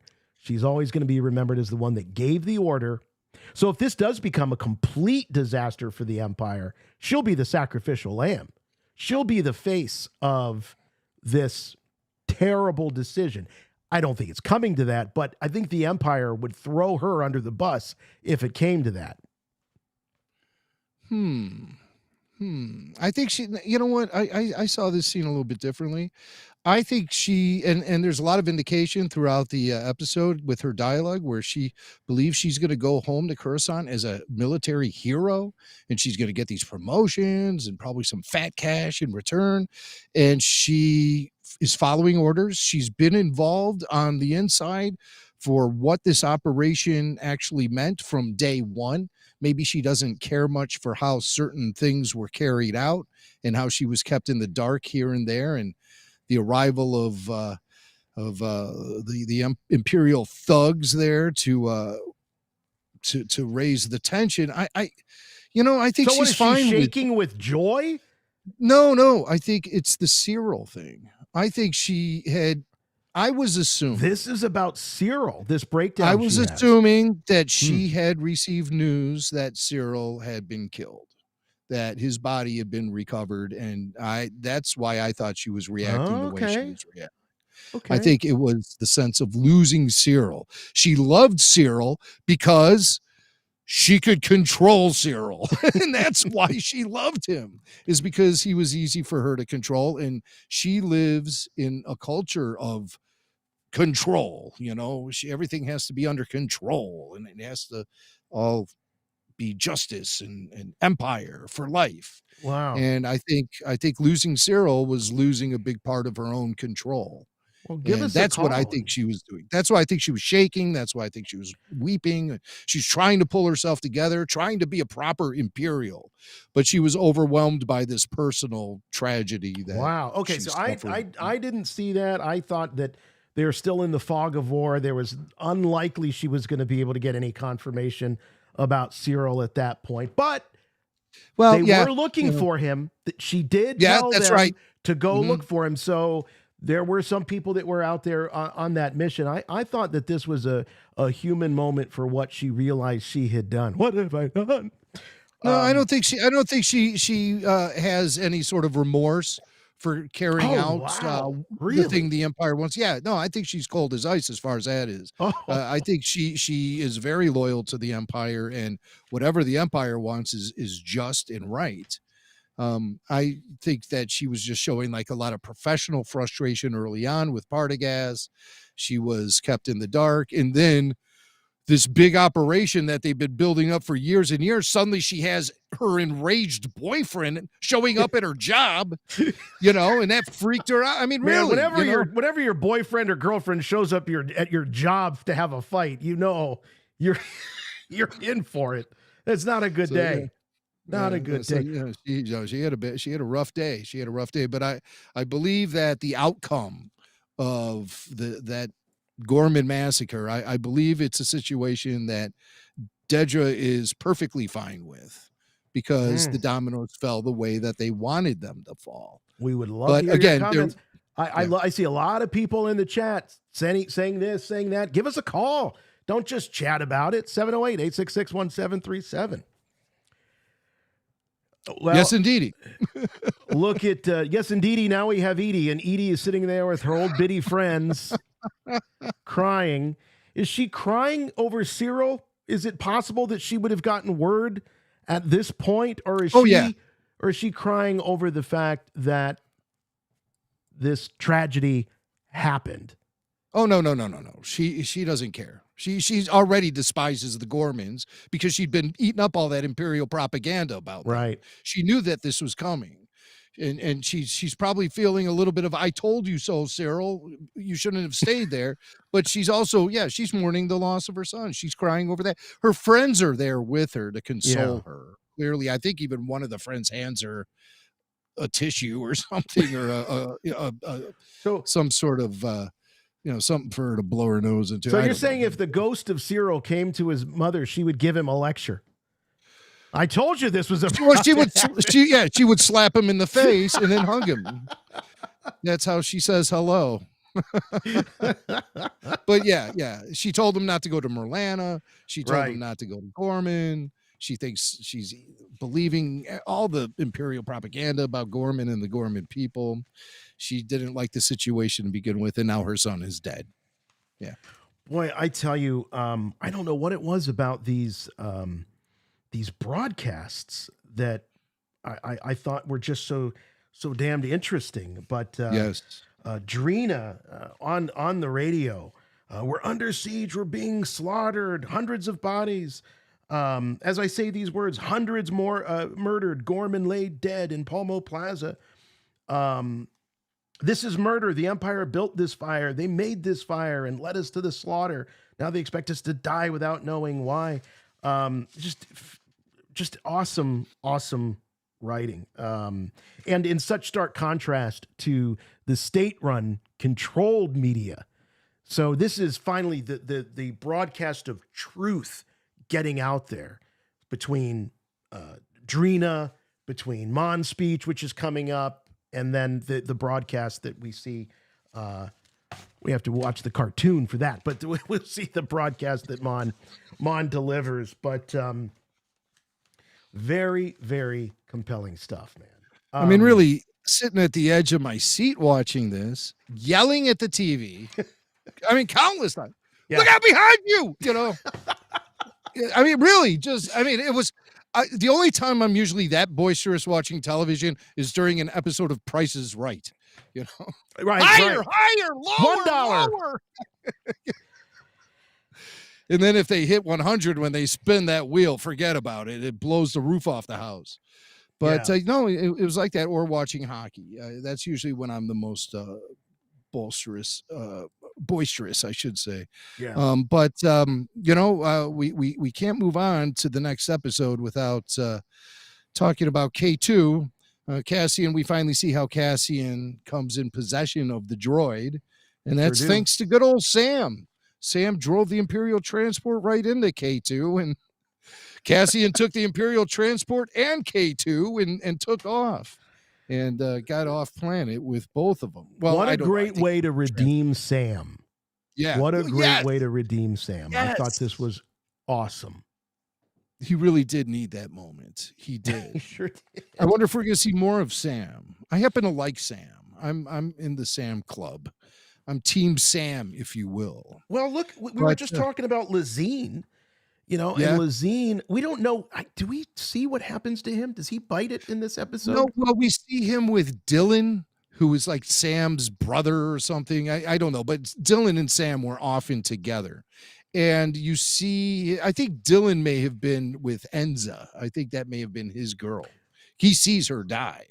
Yes. He sees that K2 throw her and she lands with a thud and she's dead. Oh, that's another pretty violent death where, chucks her and then, she's just dead right away. She's got the dead eyes and that was something. The way those K2 droids were just throwing people around like they were piñatas was insane.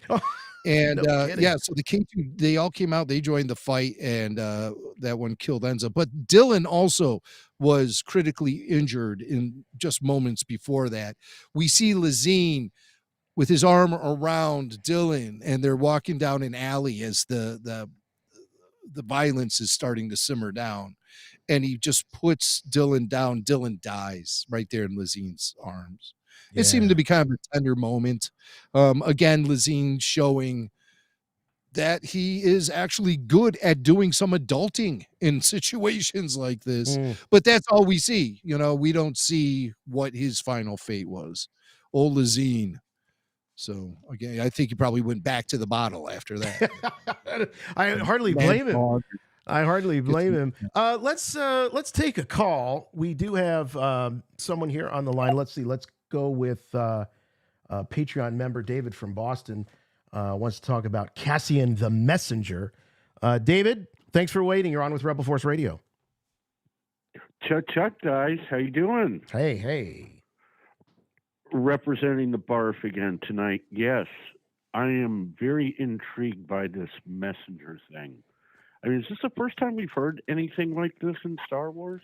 The idea of a messenger, that term specifically, it's not ringing any bells for me, but no, you never know. Well, it's interesting. I kind of have gone through Cassian's plot point, his all these places and times in history he's at. I called him the Forrest Gump of Star Wars, or at least of the rebellion last week. And Luthen actually says that to him. You've always been there where I needed you. And he lists off all the places. Yeah. Well, we have Ferrix, we have Aldhani, and then when after the Aldhani heist, when he doesn't want to heed the call, he ends up in prison by way of a K2 droid that catches him. And then he comes back. Then we have he steals the interceptor. We have which we find is going to be Yavin base, and then he's there at the beginning of the Gorman stuff. Then we don't know what happens for a year. He goes back to Gorman. The Jedi healer says he's a collector. He collects the K2 droid. And it's like all this path is kind of going to lead up to where we get to the Ring of Kafrene? Yeah, Kafrene. And then it's interesting that at the same time, we see how, well, not necessarily, but Jyn had a path that was being set up for her where she kind of was rescued by Saul after, Galen got brought off and her mom got killed. And then it's almost like the Force brings them together. And then I guess, they are really kind of the messenger because they get the message. Ooh, maybe they're a Force dyad. Jyn and Cassian. and then you have K2 that sacrificed himself so they could get the job done. It's a triad in the Force. I love it. We're creating new canon and making Jimmy Mac mad. And then he paves the way. Then they pave the way for Luke's journey to go on. Oh, yeah. Yeah. Kind of interesting stuff. No, it's really interesting. I'm just curious stuff. if I'm curious if this is like a new thing, a messenger. The messenger. Yeah. I don't know. I know it came from the mind of Dan Gilroy, who wrote this episode, but we'll see. We'll throw it out to the audience and see if you can find any other references to a Force messenger or a messenger in Star Wars. Thanks, David. Appreciate the call. I was really, of all the tragedy that ended or that came about in that second episode, Sam getting redeemed. I like that. Like you said, Jim, maybe we'll see more of Sam. We're definitely not going to see more of Syril. The only way Syril could have possibly survived is if he took a lightsaber right to the gut, right into the midsection. Then he would have definitely survived that, because we know that Star Wars characters can do that now, as absurd as it seems. Maybe the Gilroys will usher in a new era where blaster bolt to the head is just a flesh wound, much like a lightsaber to the gut. Yeah, that'll go over real well. Just like the old lightsaber to the gut went over real well. And they did it twice. That's just the one thing. I'm sorry. I know. I got it. I'm taking, I grabbed the hold of the wheel from Jason. I just took a left turn, but I'm sorry. I still cannot understand why they insisted on doing that, not once, but twice. They had Reva take the saber. No, they did 3 times. The Inquisitor took the saber to the gut. Reva took the saber to the gut. Sabine took the saber to the gut. And it's stupid each and every time. Those false flag deaths are so stupid, especially with a lightsaber. Isn't that supposed to be like the most powerful weapon in the galaxy? It's a civilized weapon or whatever it is. A more whatever civilized weapon. Well, at least it's from a more civilized age. But why even do it? Like, if you're not going to kill the character, why do that? It was so unnecessary in both stories, Kenobi and Ahsoka. The instances of those characters taking the saber to the gut were so unnecessary. Why do it to the Inquisitor just to bring him back with no explanation? Why do it to Reva just to have her in the next episode? Fighting, dueling, running around, better than she was before she took the saber to the gut. Right. She's actually better now. And then at least with Sabine, they showed her kind of like in a sick bay and stuff with backed up patches, but still unnecessary and hardly anything essential to the story. Okay, that's it. I still can't get over it. And when it comes up, I'm sorry. Usually I'm the one bringing it up too. You got to take the bait. So chaos ensues in the halls of the Galactic Senate. By the way, something I've noticed is that they refer to senators as ambassadors and senators. Yeah. Both. Yeah, I noticed that myself with that one from the Ghorman Oran. Yeah. Don't they call him both senator and ambassador? They sure do. I thought they did. Or maybe I was just assuming he was a No, senator, you hear both terms. Both terms are in the dialogue. Yeah, he's that's referred to as a strange. senator and as an ambassador. Yeah. Whatever. Maybe he was a senator and he appointed himself ambassador. I don't know. I mean, this is Star Wars where we have queens who are also senators and princesses who are also senators. So it's very confusing. Yes. Let's take another quick call here. This is JD. JD wants to talk about Syril and how he was so necessary to the story here. Hey, JD, thanks for waiting. I think you're a new caller, right? You a first-time caller? Yes. All right, we'll give you a little welcome. Yes, absolutely. Here. First-time caller. Thanks for the call. No problem. So I think Syril was really becoming an interesting character. And I think this show has just been fantastic, and seems like Gilroy's really finally starting for me to really absorb kind of what Star Wars is. It really felt like a real Star Wars show, and Syril was just becoming interesting, and I was not expecting him to put up a fight against Cassian, and I was kind of really disappointed to see him go out, but it seems like Gilroy really takes a lot of these interesting characters out a little earlier for my liking, but I was hoping to see some type of redemption, or like you said earlier, a turnover to the rebel side. And, well, I think Matt nailed it. I got to give Jimmy credit on this one, because the more I think about this, I think it is the ultimate tragedy is that he died knowing that his white whale had no clue who he was. He was that insignificant to him. That's the tragedy of Syril Karn. But yeah, no, I totally agree. And in fact, it's almost like he almost doesn't even matter to the story. He's just kind of like an Imperial in the story, but ultimately, how does he really impact or change Star Wars unless his death leads to some interesting motivation for Deirdre and her transformation in the final 3 episodes? I think the mere presence of Syril actually gave Dedra some real character moments that we wouldn't have gotten out of her. And her character would have been so one-dimensional at the end of this series. He really humanized her. And it's just an interesting personal story about a guy trying to succeed within the realm of a galactic empire and try to become the best he can be. And it's a dead end just about every turn for Syril Karn. I think that's the story with him. I don't think he can have a huge impact on the overall saga and inspire somebody or anything. That's not what Cyril's all about. As I said before, he's anonymous. No one's going to be inspired by his death. Nobody cares except for his mama and Dedra, of course. But Dedra has to pull it together because Dedra's married to the Empire. She didn't even have really time for Syril in her life because she's fully committed to the Empire.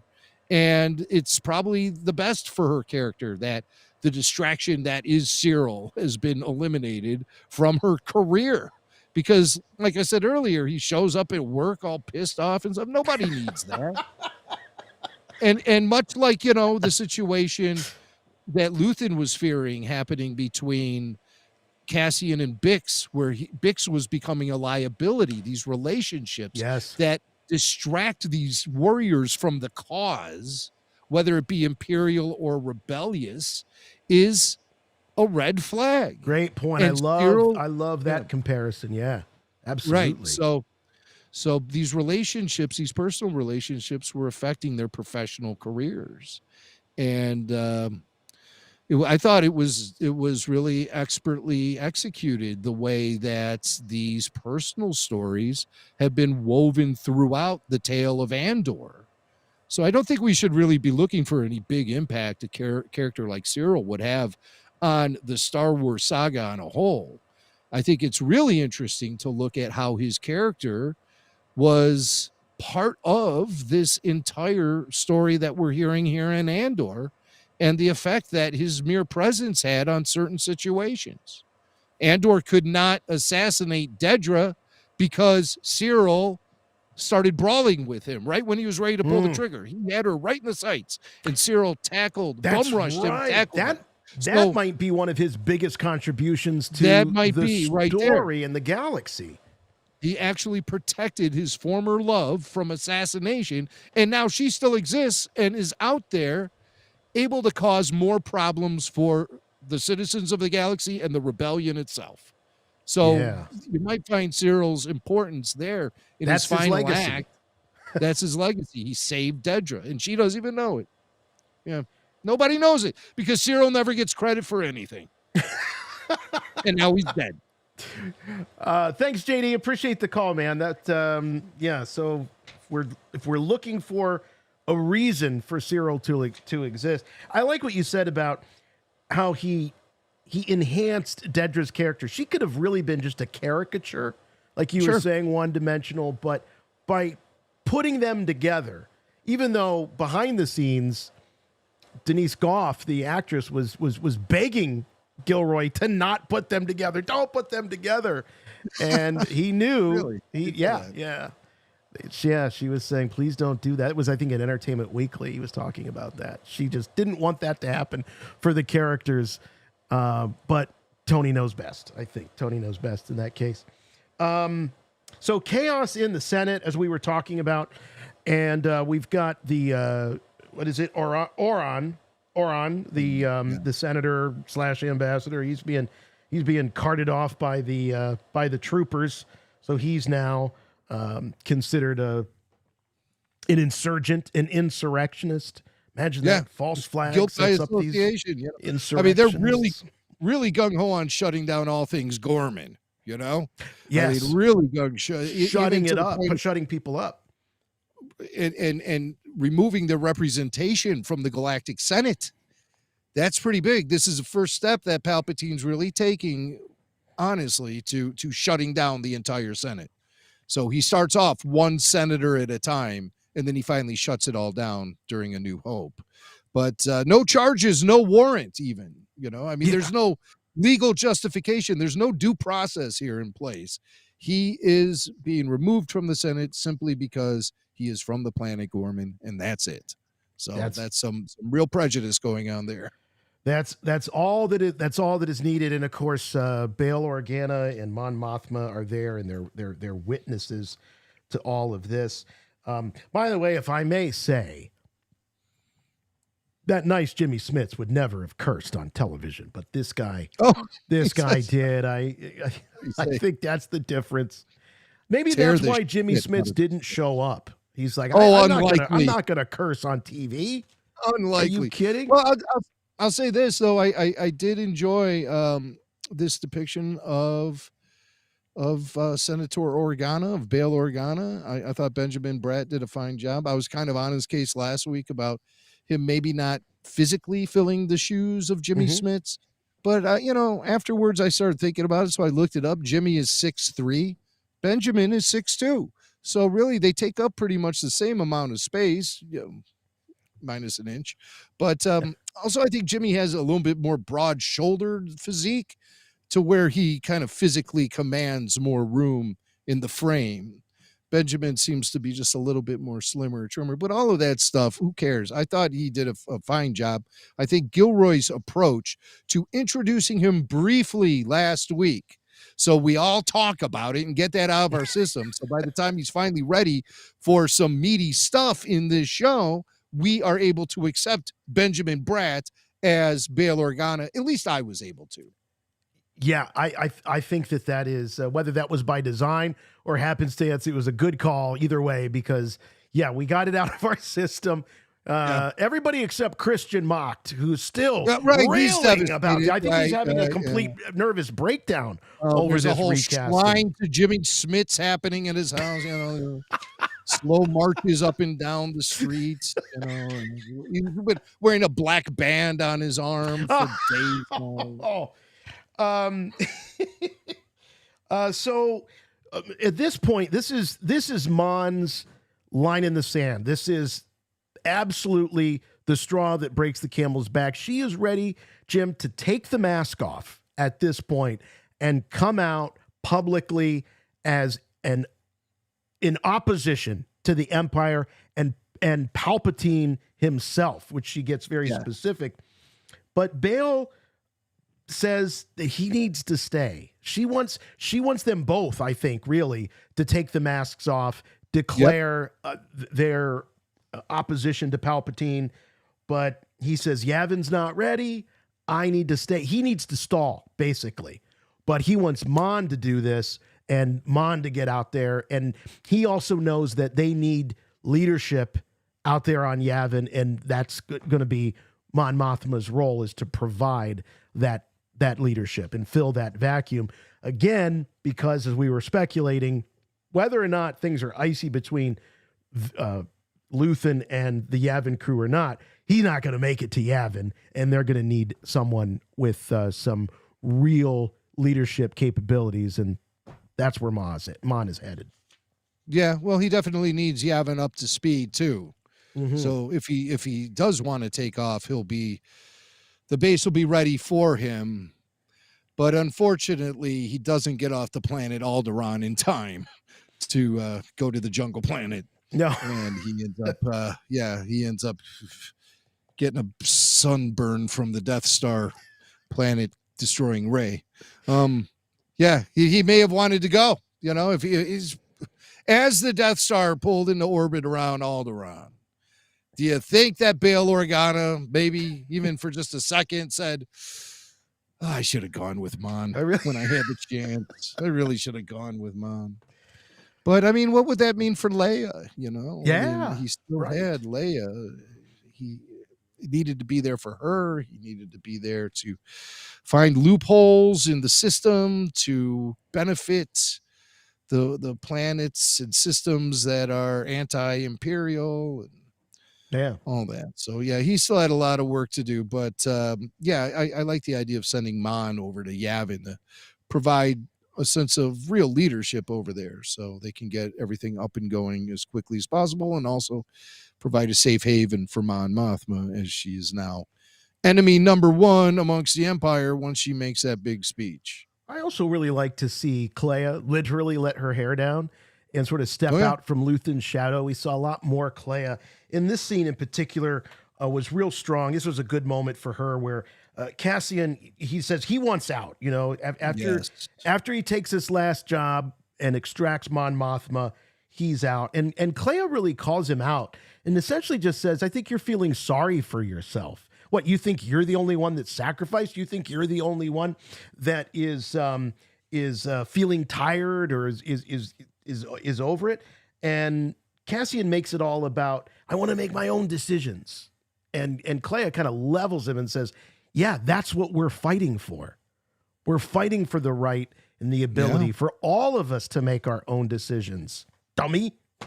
But he is having a little pity party for himself here. And she's a little shocked, too, after what he witnessed on Gorman. And now he wants to walk away.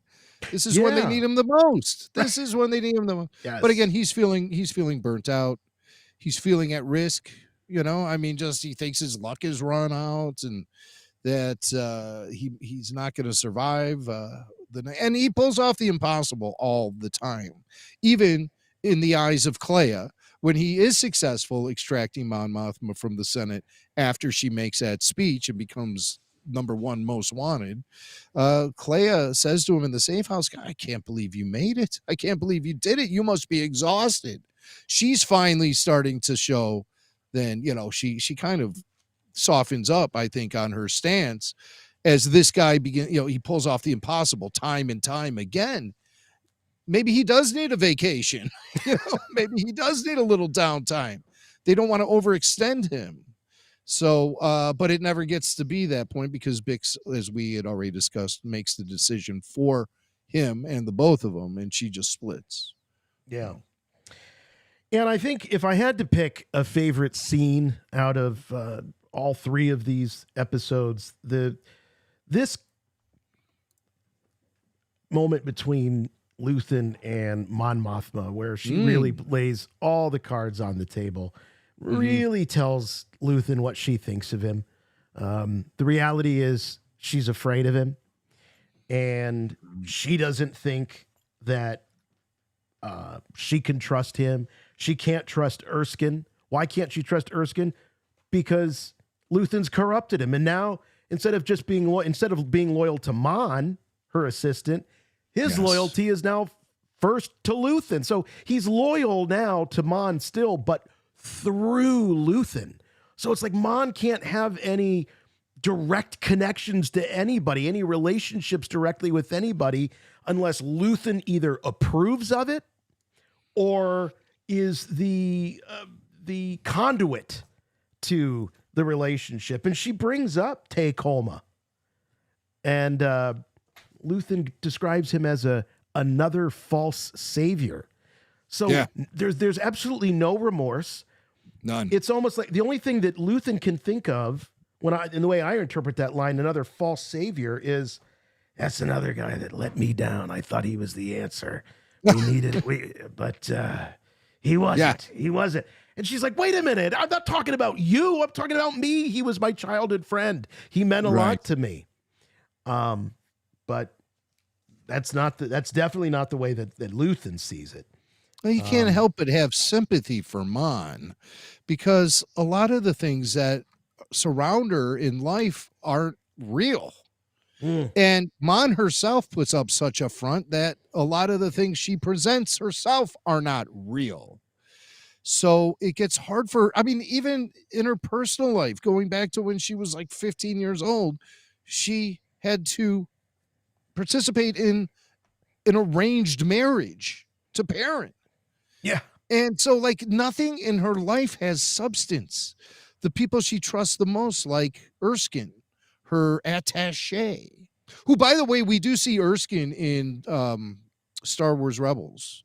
He shows up in that. He's with Mon in the episode of Rebels, which we'll get to that in a few minutes, because there are events in this episode that directly tie into Star Wars Rebels Season 3, Episode 18, Secret Cargo.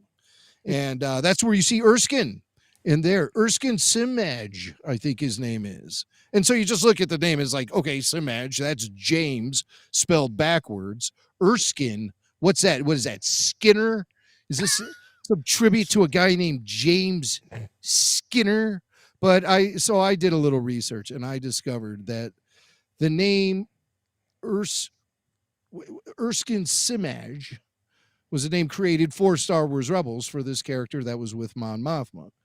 And it's a mashup of the name James Erskine, who's a former Lucasfilm project development coordinator for The Force Awakens.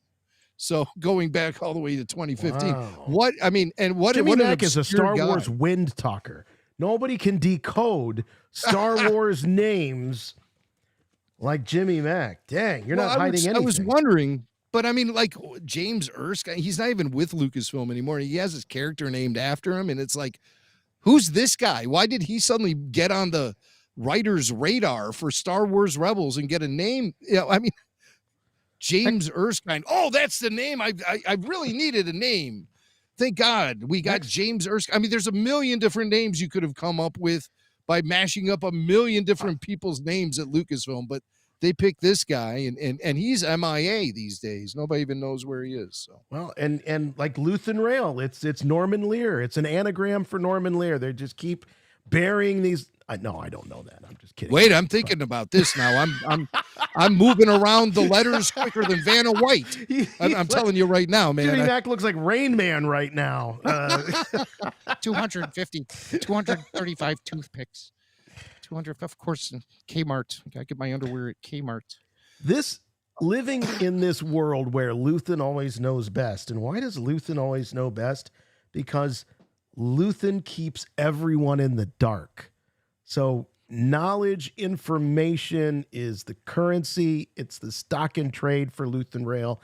And so everyone is always kind of hopping on one foot around Luthen because he's the only guy that knows the whole picture. And that's got to be real annoying, to be honest with you. Real annoying. And would get old quickly. I think he artificially creates a lot of scenarios. I think he manipulates the situation a lot of times. That's how he knows what's going on. I mean, that agent that was planted amongst Bale's team to extract Mon Mothma that agent was planted by Lonnie Young, of course, ISB.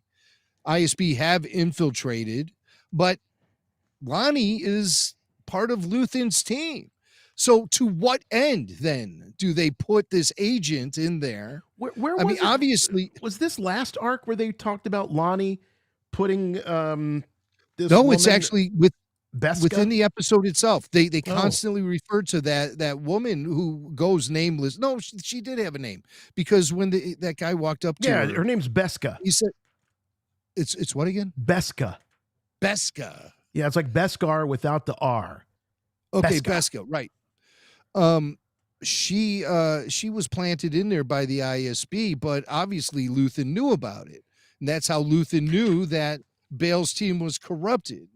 So I just don't understand. You're right. They keep referring to her as so-and-so's operative. Young's agent. Lonnie Young's agent. That's Lonnie Young. Oh, yeah. Too many names. Lonnie Young. I wish they would have just called him Lonnie. Good old Lonnie. Is this Lonnie's agent? That would have been easier. But so that's I mean, that's one part that really confuses me. It's like, did Luthen want Bale's team to be corrupted so Cassian would take? I mean, is this to throw the scent off the ISB? I mean, the ISB were probably going to be involved no matter what. So Lonnie probably stepped in. That's a huge risk for Luthen to take. I mean, that could have gone I don't know how. Very, very easily. And whether Mon tells Luthen that she knows his biggest fear is that she would get arrested, the whole thing comes tumbling down, and all roads lead back to Luthen. She basically tells him, the only reason you have any interest in my well-being or any interest in what happens to me is because you're worried about yourself and the fact that I am going to, my capture could mean your demise. So if he did do that, it's an incredible risk. I don't think it's out of the realm of possibility.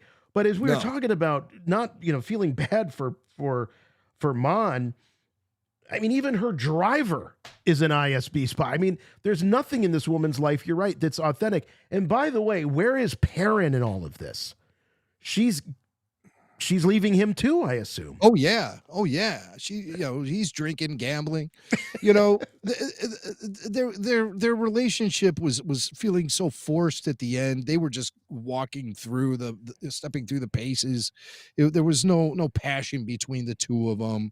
There's not going to be much love lost, I think, on Mon's end of the thing. Well, we were just talking with the last arc that there was a little spark that was. Well, I mean, there could always be a spark, there could always be a spark. But at the end of the day, I mean, Mon even makes reference to it in this episode where she says, I've been betrayed before. She says that to Erskine. And I think she's clearly talking about Perrin, and his infidelities or what have you. And then, of course, the daughter and her has such a strange relationship, and the daughter is now part of Davos Skulden's family anyway. It's like Mon doesn't have much of an existence in family life. And, you're right. That was probably the easiest cord for her to cut. I think her leaving the Senate was probably a more difficult decision for her to make. She says she basically grew up there. Yeah. And, she spends a lot of time being sentimental about service in the Senate before she then goes deeper into her speech and starts telling some dark truths about Emperor Palpatine and the Empire. And what an exciting moment. I mean, and all the build up to it was so cool with the other senators, some of them talking sympathetically about the Imperials who were lost on Gorman and how a memorial must be constructed as a tribute to them. And then Bale gets out there and they reveal earlier that the head of the Senate will not call on Mon to take the floor. She will not get the time. But Bale goes out there and he finds a loophole based on some Imperial regulation about senior senators being able to have the floor in the face or wake of an emergency situation. And of course, the Gorman situation, everyone considers it to be an emergency, no matter what side you're on. Right. And so then that opens the door for Mon to float out there in her pod and first be sentimental about her career as a senator, but then she starts laying in some heavy truths about what went on in Gorman and how it was genocide and the Empire is at fault, and she name checks Palpatine. At that moment, then they shut down the power. But everything in that situation was just so it's filled with tension. It was just very gripping. A lot of sit on the end of your seat moments in this arc. Yeah. This week. Mm-hmm. She says the loss of an objective reality is perhaps the most dangerous. The death of truth, ultimate victory of evil. She says, when truth leaves us, when we let it slip away, when it is ripped from our hands, we become vulnerable to the appetite of whatever monster screams the loudest. The monster who will come for all of us soon enough is Emperor Palpatine. She's not mincing any words there. Yeah, that's a mic drop. Yeah. That's a mic drop. And she's right, though, I've always heard the saying, it's the winners who write the history books, Absolutely. It's all control. The winners of war will control the narrative, or the dominant party or society or whatever. Those are the guys who will write the history book. So it's always controlling the narrative. And the Empire, obviously, understanding that the Gorman situation is very delicate. You even hear Imperials discuss it. You hear Dedra say to Partagas, is this what Krennic wants to go out there publicly? But they just don't seem to, they're being sloppy themselves. And they don't really seem to care because the truth is reaching people. It's certainly reached Mon Mothma. And so she's putting her whole career, her whole life at risk to spread the truth. They are so high on their power right now with how they've orchestrated this Ghorman massacre. And this is, we'll start to see the Empire slip up. They keep doing it. I mean, a lot of what happens in Rogue One is because of the arrogance of these characters like Krennic, whose ego is so out of control. He gets sloppy. He makes mistakes. Yeah. And Tarkin too, for that matter. Tarkin too is standing there in A New Hope on the Death Star, still in disbelief that the fleet has is posing any threat to them. Evacuate in a moment of triumph? Surely you overestimate their chances. Oh, big mistake. Boom. Yeah, famous last words. Space dust, Tarkin. Yeah. So I thought it was so compelling, this whole, and of course, great to go back to a familiar environment from the prequel films with the Senate Rotunda. All of the sequences shot around that area made me think of, some of that old Ralph McQuarrie Coruscant artwork and the Doug Chang stuff then in the prequels. But, Ralph did illustrate a lot of concepts for Coruscant because Coruscant was originally considered to be part of Return of the Jedi. So Ralph worked early. Ralph didn't, I think he worked like early on in Return of the Jedi. He didn't stay on for the whole thing, but he was definitely there to make some Coruscant illustrations. And he did a book with Kevin J. Anderson called The Illustrated Star Wars Universe, which featured some original Ralph Coruscant illustrations. So I was getting flashbacks to a lot of that stuff while I was watching the exterior sequences of this show. But the interior stuff with those floating pods and I love all of that. I mean, it's a very familiar territory. I mean, from the prequels and the Clone Wars television show. And of course, and even Rebels, Mon's speech in Star Wars Rebels was portrayed, definitely not word for word, similar in the gist of it all, but it was a different speech that she gave in Star Wars Rebels Season 3 Secret Cargo. And so can we take a look at that video of her speech just to note some of those differences? Yeah, let's do that. Let's see. I think I got that right here. Number one. Number one. Yeah. Okay. Here it is.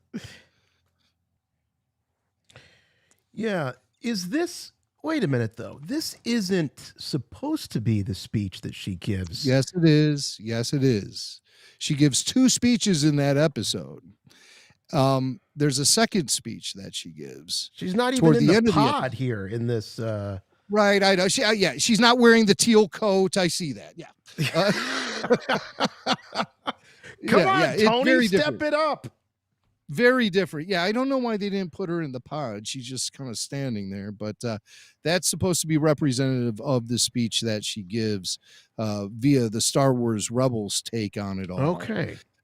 But then later in the episode, when they arrive at the safe house after Cassian kills Clovis and takes off with Mon in her car, and they go to the safe house, Clea immediately says, Cassian, you got to leave. A Yavin escort is coming for Mon. They want her to make a speech. Okay. And yes, and so speech. It's Gold Squadron who come and pick her up, and they deliver her to the Ghost per Star Wars Rebels. Mm-hmm. This is after she's left Cassian and departed the safe house. And on board the Ghost, she sends out this second speech. And this is broadcast all over the galaxy. And this is when Mon Mothma declares an organized rebellion against the Empire. Ships show up, and I guess they all go off to Yavin together. Maybe we'll see that, we'll see the result of that next week when the operation at Yavin is far larger and far more organized. And Cassian will be fully integrate there. Say it, Swank. Integrated. Integrate. God, yes, I can't even. This is coffee. I need it. That really threw me off about which speech and so okay, so that because people were talking about the continuity. I'm like, well, no, what happens in Rebels is the other speech. I didn't remember that we saw the Senate speech in that Rebels episode. Yeah, at the very beginning. Yeah. They're watching it, and then all of a sudden Mon Mothma appears, and Ezra's like, "Oh, we saw the transmission. You're so cool." And Mon's like, "How did I end up with these guys? I just left Cassian and Andor. He shot my driver in the face. He's pretty rough and tumble, and now I'm here with this big purple guy, and this kid, and then Chopper rolls in. It's like, Mon's like, what the hell kind of reality? Am I in Disneyland now, or what?" Yeah, Jeez. You're not in Kansas anymore, Mon Mothma. Oh, yeah. What do you think of our sassy droid?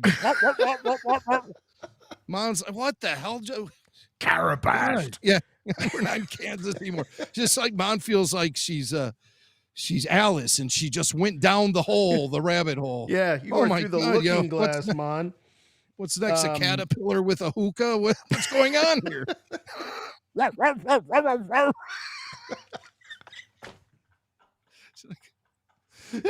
whole galaxy's trying to assassinate me. Oh, we got to get some comic relief in here from Chopper. There's a little palate cleanser on all the heaviness. Something I noticed about this show and maybe about Star Wars in general is the bigger the story got when you look at Andor from season 1, episode 1 to where we are now, the bigger the story gets, the more it feels like Star Wars. I don't think that Star Wars does small little stories very well. I don't know that small stories work as well in the Star Wars universe because, well, you need stars, you need wars, you need big themes, big, bold. I always say this about George. He painted in broad strokes and bright colors. And I know it's fashionable in this day and age everybody loves an anti-hero now. And, and big, bold colors are considered gauche and out of step, man. I like things being gray, man. But I like big, bold colors and broad strokes. I like that George... That's George Lucas. That's Star Wars to me. So the bigger this story gets, and it's pretty big right now, it can't help but feel like Star Wars. Yeah. I mean, I hear what you're saying, but every saga has a beginning. George Lucas did tell us that. At least he did in the trailer for his beginnings were big. They were little. No, there is a method that George Lucas always had where he would fill the frame. There was never any dead space, especially in his wide shots. My God, my eyes were always darting around the screen to try to soak in all the detail. Some of that quality does get lost on newer storytellers and creatives in the Star Wars universe, where they're not, especially J.J. Abrams. I mean, he never presented us with any sort of epic feel. It all felt like it was being shot in close confines. Yeah. And like something like Starkiller Base, you could tell they were just walking up and down the same corridor for every shot, just shoot it at a different angle. It's like Starkiller Base was one corridor. Yeah. I mean, George Lucas did much better. Lucas did much better making the original Death Star in 77 seem vast and gigantic with his limited resources. He only had a couple of hallways. Right. He only had a couple of hallways. Exactly. But yet he made it feel like you were in different hallways all the time. That Starkiller Base was so confining. The whole thing was like a hangar bay and a couple of hallways that were just shot from different angles every time. Watch it with a discerning eye, and you'll see what I'm saying. It's pretty weak. You need that big, huge, epic feel for Star Wars, and we're getting there with Andor. Definitely, I think we got there. This episode, this arc, actually, the massacre on Gorman, that was huge. Every time we go to Yavin base, it seems heavily populated. The Senate Rotunda, heavily populated, big, lots to look at, aliens in the background, and the Yavin base, even, you got the cool astromechs are back and stuff. All of these little bits of bling that puts you more in the Star Wars environment, I think is very welcome to me. But I don't criticize the execution of this whole story, despite the fact we've said many times it's slow burn. You gotta really stay settled in, because really, especially with this arc, it's like everything we've been through with this series, not this season, but this series, all came to a head and paid off this last arc, like in a profound way. Yeah, no, it really did. I think you just mentioned Clovis dies, right? Cassian takes care of him. Shoots him, yeah. The look of shock on Mon when it happens, that was good acting. That was some great reactive acting from Genevieve O'Reilly, because you really felt her shock, and she just felt like frozen. Yeah. And take my hand and run. And now the rebellion's becoming far too real for Mon. Yeah. And she's totally a fugitive. That Here we getaway, see JC put a picture of her in the back of the car wearing Cassian's jacket and stuff.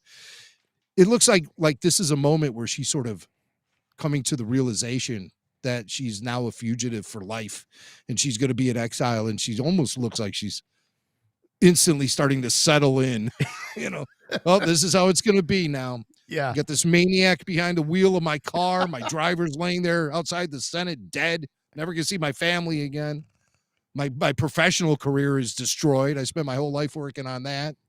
Everything I spent my whole life working for is over now. New life. And that's why when she's walking out of the Senate Rotunda, she takes that teal overcoat off and just leaves it there. And to me, it almost felt like Mon as a character was sort of shedding his skin and like emerging like a butterfly out of the cocoon. This is the new Mon now. Being reborn. She left the Senate behind. She's no longer a politician. She's a leader of an organized resistance. Hey, those the Cult of Melshi fans will be really happy when they see it. So Vel's kind of doing roll call and looking to see who belongs to which blaster, and there he is, everybody. There he is. Melshi's back. So He's maybe raising his hand. Christian Mox will maybe at least soften the blow of no Jimmy Smits by getting his precious Melshi into the show. Yeah, this shot of him in the back there, he's raising his hand. This is right after I believe Vel said, "Who wants a free membership to Hair Club for Men?" And Melshi's like, "Oh, me." Oh, poor No, Melshi. does that no good? Poor Melshi. You're doing the buzz cut, that's what you do. You're losing the hair. You got to, you accept your fate. He should just shave it all. Shave it off. Hey, by the way, has anybody seen those pictures of Daniel Logan online with a completely shaved head? We're still trying to figure out if this is real or photoshopped or AI or what. But Logan's been showing up on Instagram with a shaved head. I want to get to the bottom of it. He was getting a little thin on top too. So hey. You can talk about Melshi. Don't talk about Logan like that. All right. But let's just say I know who's getting a Rogaine for Christmas. After I order it for myself. I can't believe this. Is this true? Just got a message here in the from a call screener that we have Tony Gilroy on the line. Is this is a thing? Oh, I'm sure. Tony Gilroy is wait. You never know. He has shown an awareness of podcasting and podcasters. So maybe. Oh, I think we lost him. Yeah, the Lucasfilm executives tackled him, and they're holding him down on the hallways of Lucasfilm there. Let's take a call from Owen from New Mexico. Owen, he's a Patreon member. Hello, Owen. Hey, chat, fellas. Chat. All right. I got a couple points. Basically, I wanted to relate Andor to some similarities between World War II. Mm-hmm. So me and my family were going to Normandy this summer, and so I've been learning about World War II. Yeah, and I couldn't help but notice this. Mm-hmm. One of the clearest connections was definitely the Ghorman Massacre in the show versus the real life Babi Yar Massacre. In September of 1941, the Nazis invaded Kiev, Ukraine, and told the Jewish population that they were going to be relocated. But instead, they were taken to the edge of the Babi Yar ravine and murdered with artillery. And in just 2 days, 33,700 innocent Jews were killed. Another big parallel is with Hitler himself. He became more and more reclusive as the war went on. Yes. And even though he still had complete power, he wasn't really involved in the day-to-day running of the Nazi regime anymore. And no, there's also some theories. There's also some theories, Owen, that Hitler was suffering from Parkinson's. Right. And was actually quite ill. in he had a addition, shaky hand. Yeah, the shaky, had the shaky hand, and he was a mess. Yeah, for sure. So yeah, whether it's that or whether it's that or something else, he was just hiding, like, usually in his fort in the Swiss Alps. Mm-hmm. And with the Berghoff. Even though, he definitely could have been, he definitely could have been sick, but it's just very similar to Palpatine, where he's just in the background, kind of. He's still in control, but he's rarely seen in the day-to-day life.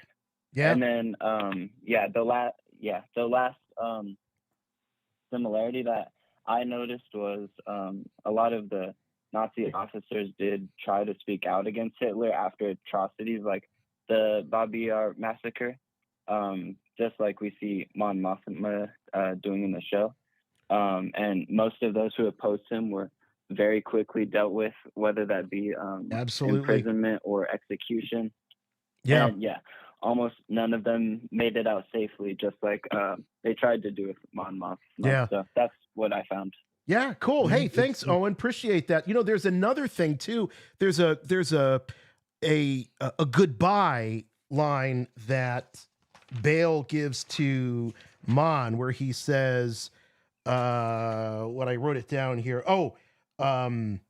Next year, where was it? Shoot. Next year in Yavin. And that is a Jewish expression, next year in Jerusalem, which means hope for the future. There's certain Jewish holidays where that is an expression that is given at the end of services and things like that. So thank you to our old buddy Joel Kramer. He sent that little tidbit to me and said, "That's a good one." You know, it's also a line you hear in Fiddler on the Roof. So if you've seen Fiddler on the Roof, they say next year in Israel, in Jerusalem. When it came to the Gormans marching on the plaza and singing their anthem and all of that, a lot of people were drawing connections to like Les Miserables, things like that. Oh yeah, right. The barricade. Yes. The connection I was drawing as a Chicagoan was naturally to the 1968 Democratic Convention in Chicago, when a bunch of anti-Vietnam War protesters were in Grant Park, right across the street from the convention, which was on Michigan Avenue in the Hilton. And Mayor Daley had the Chicago cops go out there and start beating on all of the protesters. I mean, just beating down on them. Yeah. And they all started chanting because there were television crews everywhere. It was the Democratic National Convention. And there's TV cameras shooting all of this stuff. We've all seen the footage with the thugs wearing the cops wearing their powder blue helmets, just beating on kids and stuff. They were just protesting. And they started chanting because they saw the cameras. The whole world's watching. The whole world's watching. And I was like, oh my God, they're chanting, the galaxy is watching. And at Gorman. Cool. And I was just like, holy crap, this is the 68 Democratic Convention all over again. Yeah. What's that famous clip? I think it's in it. I'm going to really prove my ignorance. Jim, hopefully your rock knowledge will help me on this one, but where it's like, the revolution will not be televised. That whole thing.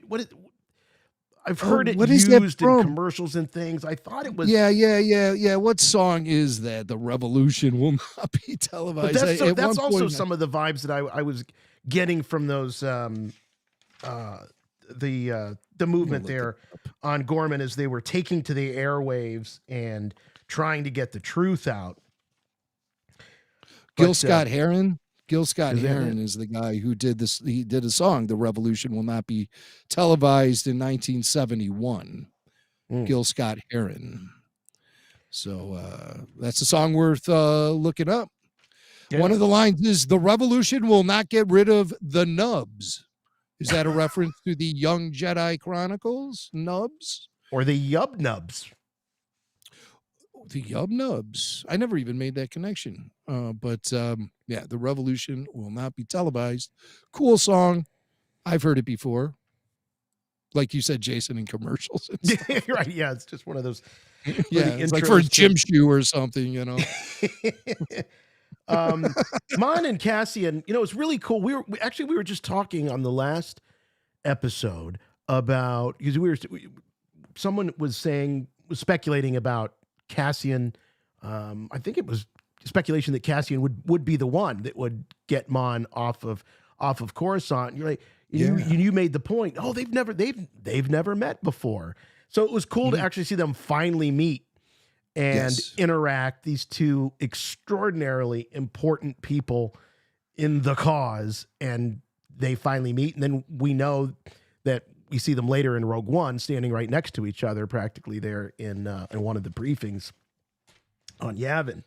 But Mon says to Cassian, essentially like, how can I thank you? And Cassian's reply is beautiful. He says, make it worth it. Yeah. Make it worth it. Yeah. Now that's dedication to the cause. Yeah. Make it worth it. Yeah, I do find it very interesting that this is a series that largely focused on two characters, Cassian Andor on this side, Mon Mothma on that side. And the two of them never even encounter each other until the 21st episode of the series, halfway through it. Yeah, they finally meet. So yeah, their meeting was not lost on me. I thought it was very impactful. They didn't get time to really get to know each other. No, especially definitely when not. Cassian's escorting her out of the place with a gun behind his back. But it was just a great sequence. It really was. And it felt, to me, the sequence taking Mon out of meeting Mon, Cassian then whisks her to safety out of there. That whole sequence felt so Star Warsy to me. It really, with just high stakes, high tension, brilliant drama, and just a really rough situation for the two main protagonists of the series. Finally united after 21 episodes, running for their lives. Yeah. And again, and you do get to see the giant differences between the two of them. Cassian, rough and tumble, shooting the drivers, no big deal to him. Drivers in the way. But to Mon, oh my God, what a shocking thing to witness. But hey, guess what, Mon? Welcome to the rebellion. This is your new life. So, yes, this is your new life. Mon Mothma. This was so good. We have a little bit more time, so if you want to call and sound off on some of this stuff, 708-866-1737 is the number to call. Let's talk about the end of this relationship. It's tragic, not that anyone dies, but this great love affair between Cassian and Bix ends as Bix tries to get Cassian to understand that he is, I won't say the chosen one. We won't say the chosen one, but he is extraordinarily important to this, that he is perhaps being sent from, she doesn't use the word the Force, but that there's some sort of organization to the universe that has put him where he is in that moment. And she realizes that as long as she's there, he's never going to fully commit. He's going to stay committed to her, and therefore he's not going to fulfill his destiny. So she does the hardest thing she can possibly fathom, which is she leaves, takes herself out of the equation. Right. And she knows he's not going to accept it via conversation. She has to leave in the middle of the night. There's no way that she's going to be able to convince Cassian, because she's just basically doing what her gut is telling her to do.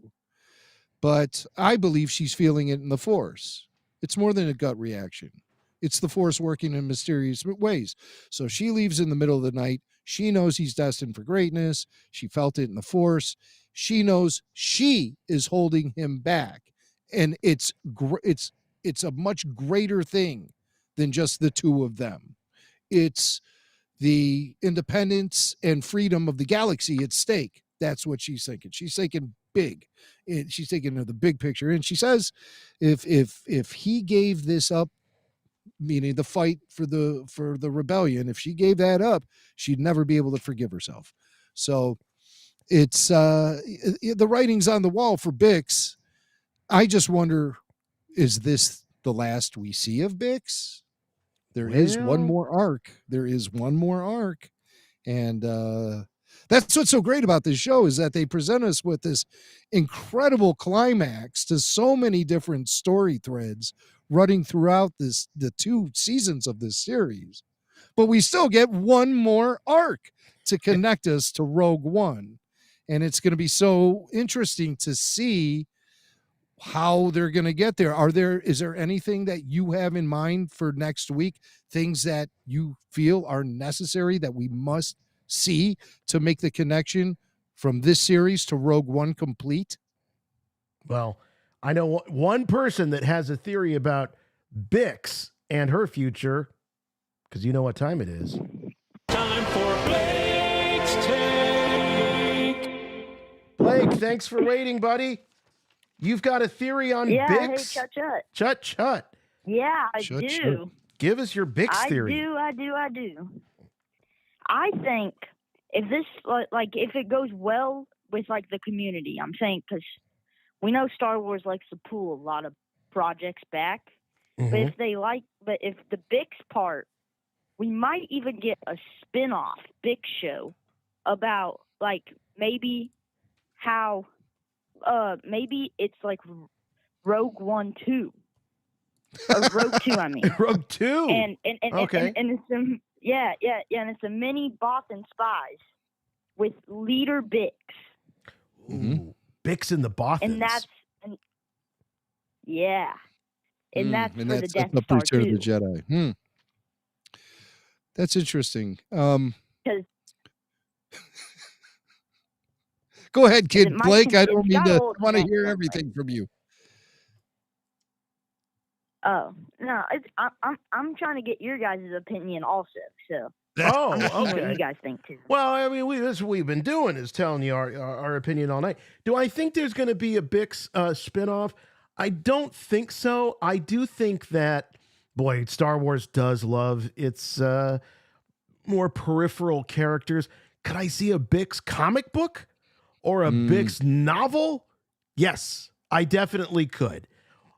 Could there be a cult of Bix? They might even do that. Maybe there will be a cult of Bix. You know, we've talked in the past about the cult of Wedge, the cult of Melshi. Maybe there will be a cult of Bix, but I don't see. Actually, I don't see any of these characters in the Gilroy verse. Yeah, these Gilroy unique characters living much beyond this show. No, I agree. I think he has a significant amount of ownership over these characters. I think he's going to put them in places where spinoffs might be impossible for them. And Bix is one of those characters. I think she will return. I think she'll return next week. And really? I think there'll be something. There'll be a tragic end for Bix, and Cassian is going to know it. And Cassian might even be responsible for it. So that's my call. See, I was thinking that maybe since Bix is going to be gone, like she's gone as of right now, Cassian, it's the whole reason why he's going to get K2SO is because he's lonely. He has no one with him, and he'll be all by himself. So he's going to want someone with him. So he has K2SO, and then maybe he thinks Bix died. But at some point, we might see her come back. Okay. If they do not kill her in the next part. Is she going to see K2 as the other woman? Like, she shows up, and Cassian doesn't know she's there. Like, she's running to where Cassian is, and in the distance, she sees Cassian and K2, and she realizes, he's given his heart to someone else. Oh, my God. Doesn't need me anymore. It reminds me of that movie. That movie with Tom Hanks, Castaway. He finally makes it back. Spoiler alert. He finally makes it back. Excited to go home to see the love of his life. He's been away from years, only to discover that she's remarried because she thought he was dead. Helen Hunt, right? Was it Helen Hunt? I think so. It's been 1,000 years since I saw that thing. But that's it could be like that. Yeah, very much so. Yeah. So, yeah. I mean, look, if Lando can love a droid, so can Andor. That's what I'm saying. Equal opportunity. Hey, Blake, thanks a lot, buddy. Appreciate the call. And yeah, you got something else? I have two more not Andor related questions, but they're Star Wars related. Oh, okay. Let's go. The first one that I have is did you guys watch the first 2 episodes of Tales of the Underworld before they came out, like on Fortnite when they had the I did, yes. thing? I did, yes. Oh, you did? Yeah, I did. I did because my son was Parker was having a lot of fun. He was having a blast with the Star Wars Fortnite crossover. We were having a ball just looking at the different skins and the different weapons and all of that. And then I saw they had that little movie theater. Me and my dad were doing. Yeah, we had fun doing that. So yeah, I did see them that way, and it was good. You could make it full screen, so it was perfectly satisfying. So then the next day, I had a little jump start on it. But yeah, I thought it was fun. And I got to tell you, Star Wars fans can be really cynical. Gamers can be really cynical. And overall, I have found that people have really enjoyed this particular collab between Star Wars and Fortnite. It seems like it's been fun, and it's really fun to see kids your age, Blake, kids my son's age, excited about hanging out in the Star Wars universe and playing with those characters. I've loved it. If that's what it takes to make Star Wars popular with kids, I'm all for it. Whatever it takes. Yeah, I've been playing the new Fortnite Star Wars season, and I've really enjoyed it. It's been a lot of fun. Me and my friend Mason, we've been playing it, and like we go on the TIE fighters, and we just fly around and just shoot everyone with the TIE fighters and the X-wings. And it feels like Battlefront 3. If they were to make a Battlefront 3, Fortnite did it first. Wow, like that's how it feels for me. Yeah. Parker was he was trying to get into a TIE fighter, and he didn't realize someone was already in it and flying it. So he was just standing on top of it as it was going around. We had a few laughs there that. But hey, Blake, thanks a lot, buddy. We're gonna move on. We're gonna get another caller here. Appreciate it, bud. I'm sure we'll talk to you next week. Here's Brian from New York. Brian's a Patreon. Oh, he's got a hot take here. Brian, I don't know. Hey, I'll let you. Good, man. You have something to say about Bale Organa, eh? Yeah. Actually, before I get to that, I just wanted to mention that when you guys were reviewing the first 3 episodes, I remember, Jason, that you were a little perturbed at the. You thought that the illegal immigration part of it was a little too real life. Yeah, and they seem to have dropped it. Tony Gilroy was asked specifically about that, and he made it a point to say that he hadn't drawn from any current events for anything in the show. That I heard him say that was just a reference to. Yeah, that was a reference to like throughout all of history. There's always an issue with like let me see your papers, show me your papers. Sure. Yeah, so he was just referring to that. I just thought it was an unnecessary layer because these people were outlaws already. So I don't know why they had to make them double outlaws.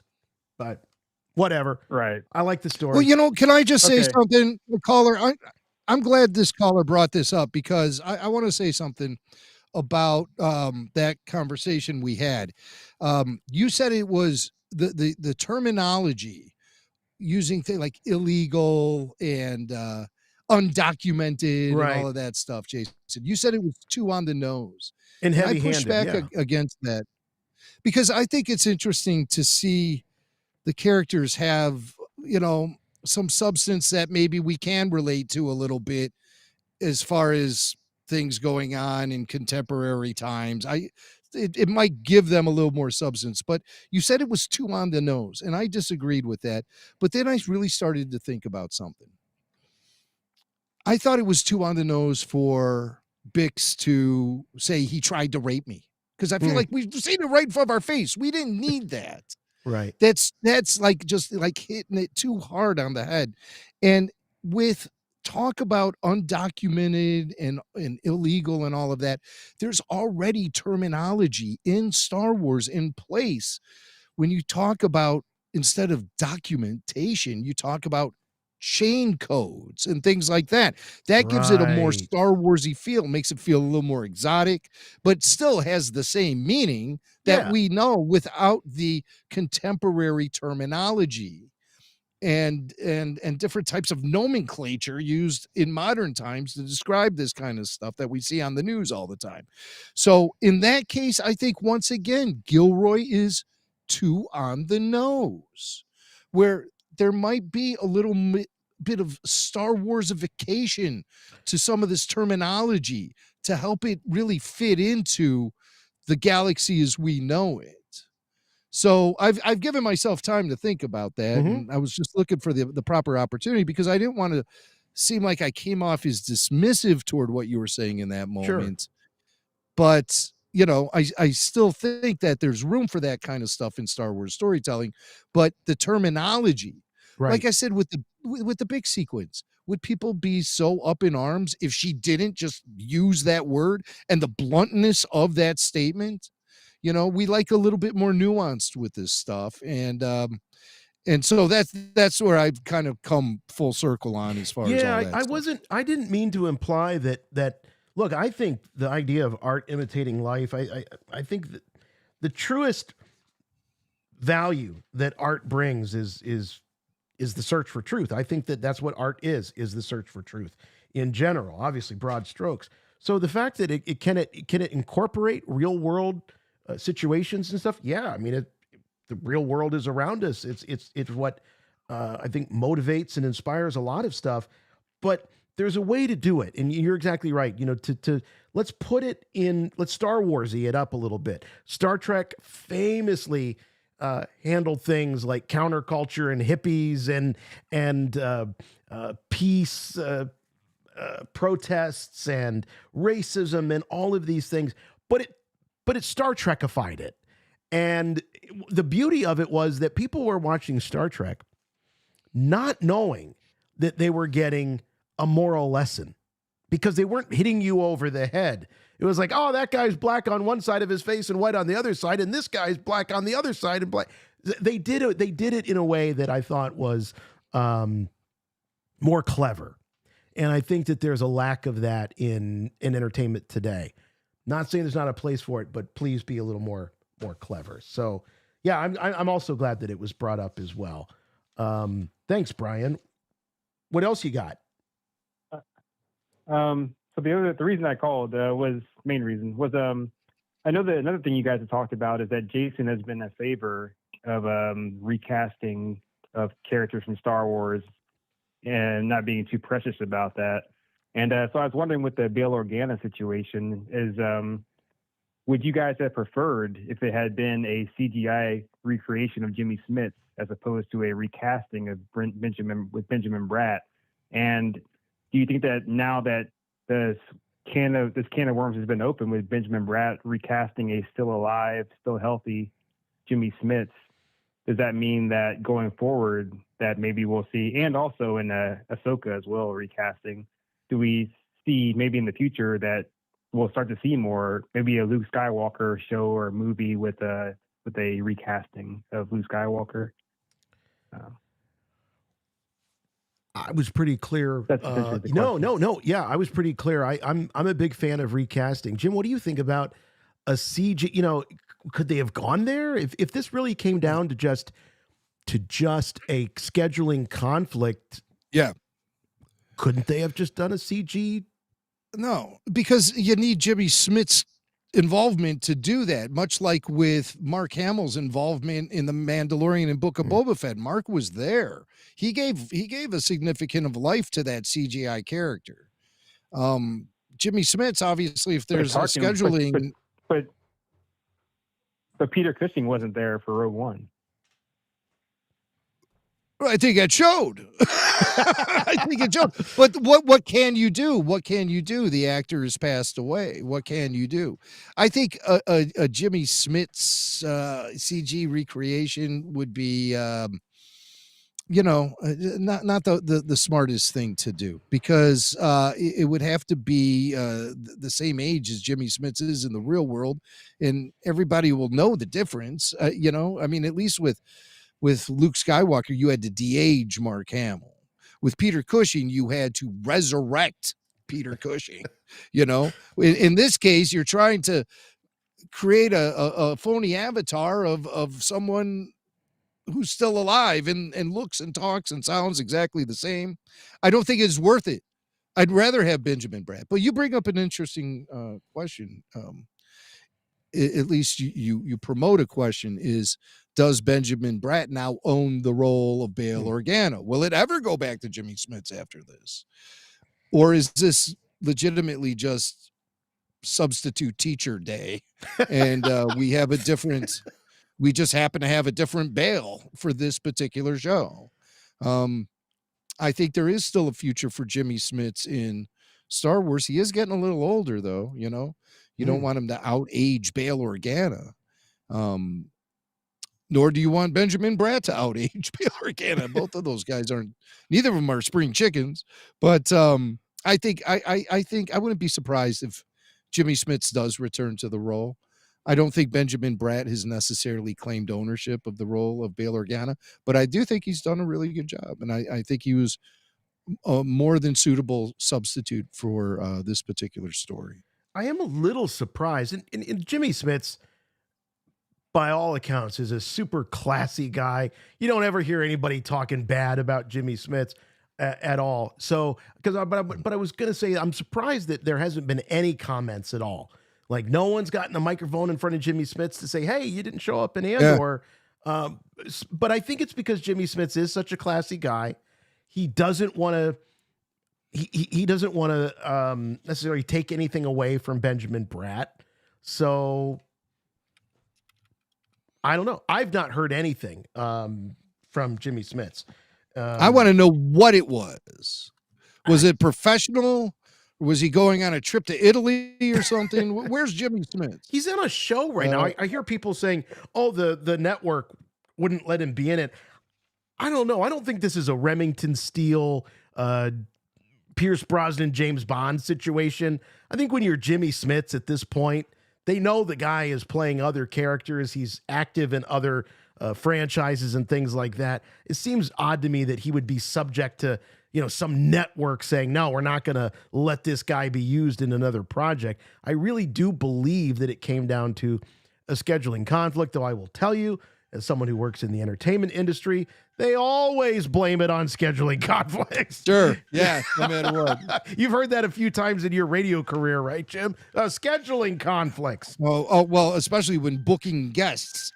Oh my God. But I guess Jimmy Smits is in a Dexter spinoff, Dexter Resurrection. He plays Miguel Prado, and that season is currently being shot. It's just according to IMDb, it says in production. Oh. So that's what Jimmy's got on his plate right now. It doesn't appear that he's really acting in anything. The last series he did was a show called East New York, and they wrapped up production back in 2023. So he's been attached to this Dexter show, and that's probably what held things up. Either that or he's in rehab. I go dark right away. He's in rehab. That's usually what the old scheduling conflict means. It's usually code for something like that. But keeping it, Jim, do you know offhand roughly about when they were shooting Andor season 2? Oh yeah. Remember it happened during that writer's strike, so that would have been 2 years ago. Okay. A year and a half, 2 years ago. Yeah, they started, and then there was an actor's strike, then there was a writer's strike. And so that's 23, 24, somewhere in there. Or more like 22, 23. 2023 probably, mostly 2022 to 2023. But remember, there was that controversy about Tony Gilroy hanging out on the set during the writer's strike, and he claimed, well, I'm here as a showrunner, I'm not here as a writer. And they're like, Tony, you wrote this whole thing. Go home. Go home. Go So home, he Tony. did. He did. Yeah, I think he gave. I think even like Fran Drescher was calling him up, saying, "Listen, you gotta go home." We covered that. Yeah, that's right. We covered it on RFR. People calling for Tony Gilroy to leave. Wow. Let's see. Oh gosh, do we still have Brian on here? Brian, I'm so sorry. I just went off. I totally forgot Brian was on there. Thanks for the call, man. I appreciate it. Thanks for hanging out with us. Brian getting a little private. That's a podcast lap dance right there. We need a real little private podcast going on. I just want to make some predictions for next week. Okay. Predictions. Next week. We talked about Bix. Will she return? Won't she? I predict Bix will die next week. Okay. Wow. That's one prediction. Okay. Yes. At some point, Bale Organa is going to have to tell Mon Mothma about his Jedi friend in exile, Obi-Wan Kenobi. Ooh. That's going to have to happen. They make a reference to it in Rogue One. Mon approaches Bale and says, that Jedi friend of yours, now is the time. Right. So we have to have that scene. At least I would like that scene personally. We need to see, obviously, it all end with Cassian going to the Ring of Kefrine with K2. To meet their informant. We will see more Melshi. That's a prediction. I know. But here's a good one. Will we get an Imperial cargo pilot, Bodhi Rook, reaching out to Saw Gerrera? Ooh. Will we get that? Will we see Bodhi make his defection from the Empire? That would Jim, be since you brought up Saw, he made such an impression on the last block, especially with Will. We talked about it a little bit, but I was a little bummed that we didn't see any payoff from Will's time with Saw. Because that's coming. Oh, you think it's still possible? Okay. Well, we do have that one more arc, and Right. and Saw and his crew make their way to Jeddah. So maybe we'll get some Jeddah in the final arc, or Jeddah City or someplace. And also we need to see maybe a hint about rebel interest in Imperial prisoner Jyn Erso.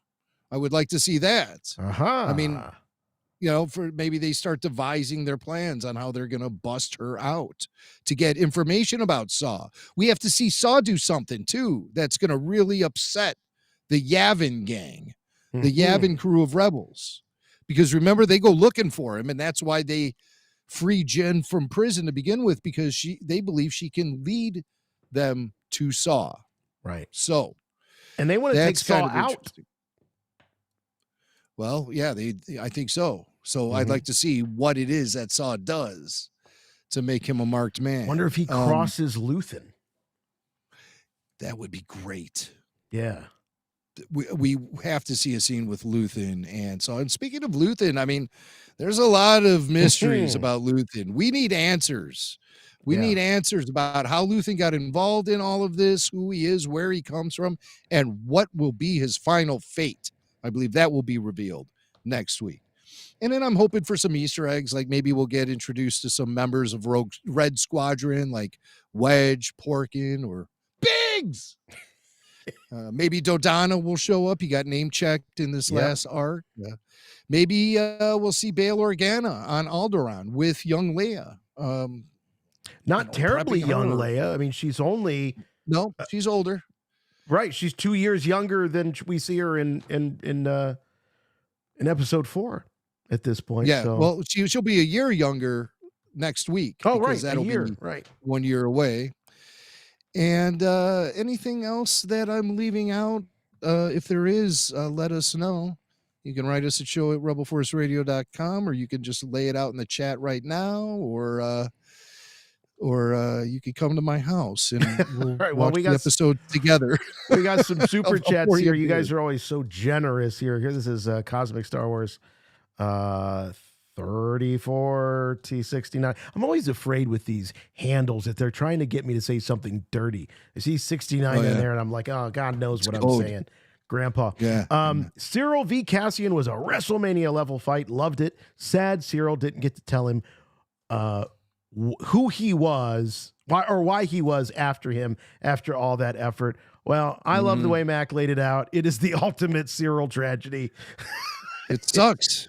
It sucks. I think Syril was shocked that Cassian didn't instantly recognize him. And Cyril's like, Jesus, this is the story of my life. And that's the last thought he had right before a bullet went through his head, or a blaster bolt. Blaster bolt. Scott St. Louis says, friends like Luthen are hard to trust, but RFR VIPs on Patreon will never let you down. Last week, VIP Peter Beiser joined the BARF for Star Wars Night with the Worcester Red Sox.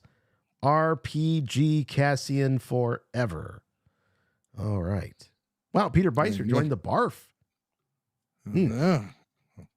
I hope they didn't barf on him.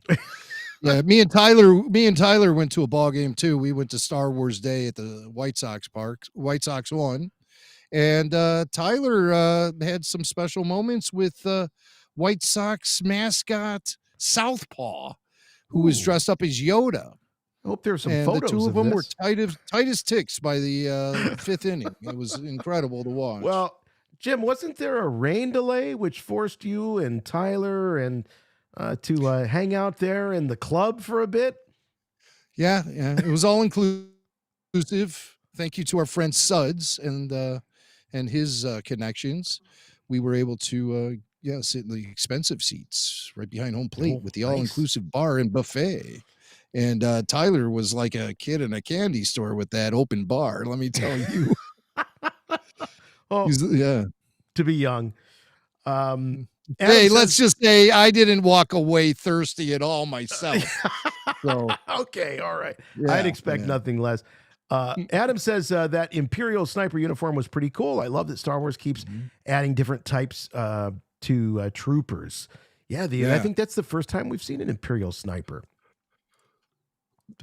To the best of my knowledge, I think you're right. And all of those guys that came over there with, who is the guy that they sent in there to work with Dedra? That's Kaido. What was Kaido? Yeah. He had a cool uniform too. It was all black. It looked very much like that uniform that Krennic was wearing at the beginning of Rogue One when he confronts Galen Erso on that farm. And he's got sort of like that. It's the Imperial rain gear where it's like a cape and everything. And Krennic's was white. This guy in Gorman, he was dressed up all in black, kind of like a mini Vader. Yeah, almost. And he had a nasty badass scar look on his face too. Yeah. This guy, he was one of those classic Imperial characters. Just sort of. Doesn't see sunlight very often. A little always got a scowl on his face. He's British. He just, always looks just like he's looking forward to bringing hell down on anybody. So he's great. Yeah, they're all great. Partagas, what a great Imperial he is. Oh, he's fantastic. Of course, we all know Krennic is one of the all-time best as well. So fun to watch these Imperials, that's for sure. That's one thing that Gilroy definitely has a solid grasp on, his totalitarian Imperials. He knows how to write those guys. He knows how to write for them. Cosmic Star Wars is back. He says, what do you think would happen to Perrin after? I think, Jim, you laid out what you thought Perrin was going to, just chill out with some drinks. I don't think it's going to go that easy. I don't think it's going to go that well. No, I think the Empire was knocking on his door the second Mon Mothma got out of that pod. You're right. They would get leverage on Mon. Yeah, yes. Yeah. So he probably disappeared. Yeah, they probably took him in and he never. Boy, I didn't think about that. They can't get to Mon, but you could get to his husband. You could get to her daughter. Yeah. So her family is at definite risk right now. Yeah. And they probably all get wiped out. Guillermo Gamero says, can't stay, but we'll catch up later. J&J Yoda, the best. RFR number 1. Thank you, Guillermo. David is back. David says, Luthen talking to Andor at the end of the arc, saying Cassian was always there when needed, to me implied Luthen also felt a connection to the Force. Interesting. I did like that exchange between the two of them, where he said, you were always there. There's another expression I think George might have mentioned this in relation to Obi-Wan Kenobi, but I think it's an old Chinese proverb about when the student is ready, the teacher will appear. And I always kind of thought that about Cassian, where Cassian was sort of the student in the Luthen Cassian relationship. And when Cassian was ready to take his first step into a larger world, the teacher appeared, and that teacher is Luthen. But Jim, any possibility that Luthen is Force sensitive? You know, the Force works in mysterious ways. The Force is everywhere. I think anyone could tap into the Force, really. When you think about like a young Anakin Skywalker, true, he's got the midi-chlorian count off the charts, but he was pulling off, feats of a Force user inadvertently, just naturally, when he was racing those pods as a kid. And so the Force can connect people and can connect to people and give people guidance via like a gut feeling or luck. Cassian brings up luck also. Yeah. All of these things could be attributed to the Force, where these individuals they're touched by the Force, but they're not necessarily like sensitive to it, or they don't have the ability to necessarily tap into it, but there's just these vibes they feel. And that to me is the Force. I mean, even in the real world, when we feel like, oh, my gut tells me that's not right, or you just have this premonition, maybe I shouldn't get on that plane today, things like that. Oh God, I think that every time I get on an airplane. Hey, listen, I would never get on an airplane if I listened to that voice. Listen, when I do hypotheticals, I shoot big, so I shoot for the moon with my hypotheticals. But I mean, it's just like when you have those gut feelings and everything, even in your day-to-day existence, it's like, what does that? Where does that come from? Mm-hmm. Does it come from experience or chemistry, or where does that come from? It could be the Force. Right. I think the days of believing that there is a separation between those who have the Force and don't have the Force, or able to access the Force, no, I think those days are over. I think that the way Star Wars started out and the way Star Wars is now, I think during the prequel era, there was a little bit of confusion by fans and some of the tie-in authors that really made the Force seem really exclusive to a certain blood type, a certain pedigree. Mm-hmm. But I think George's original idea, and all the way up through what we learn and throughout the sequels and in this later Disney era, is that the Force does belong to everybody. There are, of course, degrees of it. But it's not exclusive to some elite club. No. But of course, during the rise of the Sith and the reign of the Empire, the Force itself becomes very muted for people across the galaxy. It becomes difficult for Force sensitives to even tap into it. Clouded, things like that. That's how the Force tips out of balance, is with the suppression of it by the dark side influence on the galaxy. And in that case, then you end up in a situation like the prequels, where the dark side is on the rise. And so it feels more exclusive because fewer people can tap into it. Even the Jedi themselves, their ranks were diminishing at that time. They said that they were down to like 10,000 Jedi across the galaxy. Hey, Jim, we're getting a little bit of interference here with your signal. But we're getting a little interference. Like you're dropping out and coming back. So if you got anything, I don't know if you have anything open that you could close. I don't know. Nothing. I don't know. Do you hear me? I hear you. Am I coming through? Yep. I hear you now. It's just, it was dropping out, but Tyler wasn't. Yeah. So Who knows? Who knows? People have been flooding it to my home all night, so I don't know what's going on here. People are just taking my bandwidth, damn it. But maybe we should just wrap up. Then. We have been going like 3.5 hours. I know. I want to wrap up. I just want to make sure we get through the super chat, so we'll do this very quickly. Yavin was set up by Bale Organa because he's talking about it in episode 9. So Yavin is a Bale Organa joint. Is that okay? So Bale is the big in when it comes to the Yavin base. Chris, well, F think he's. I think Mon might have a lot to do with that too. I mean, and the funds that they raised in the Aldani heist, all of that stuff, I think goes into Yavin. Yeah. I don't think there's any question about it. I don't think it's exclusively a Bale Organa joint. This is like something I think Luthen is also very much behind. I think he's very much behind it. Chris F says, call me crazy, but did Tony Gilroy just trick me into getting emotional during an Edie scene? The worst villain in the galaxy? Yeah, she was crying there with their old biddy friends. I thought it was great, though. I just think it added so much closure to the Syril story to have that one shot of her there. And yes, the expression, Catherine Hunter, the expressions that woman can conjure up on her face, the cynical look, the pseudo worried look. And then we see her in this shot mourning, very convincing. No dialogue, no anything, but great acting. Yeah, real good. Chris says, after all the judgment, obsession, and pursuit, no law, no purpose remains. Only one question before the end.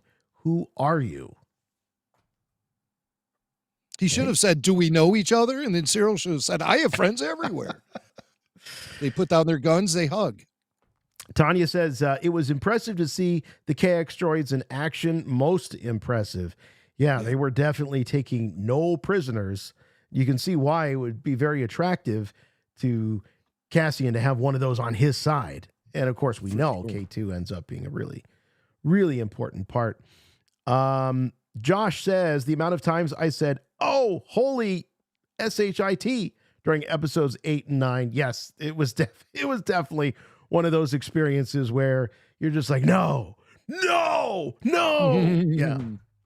I was very vocal in my viewing. I'm telling you. It was interactive TV for Jimmy Mack. Oh, yeah.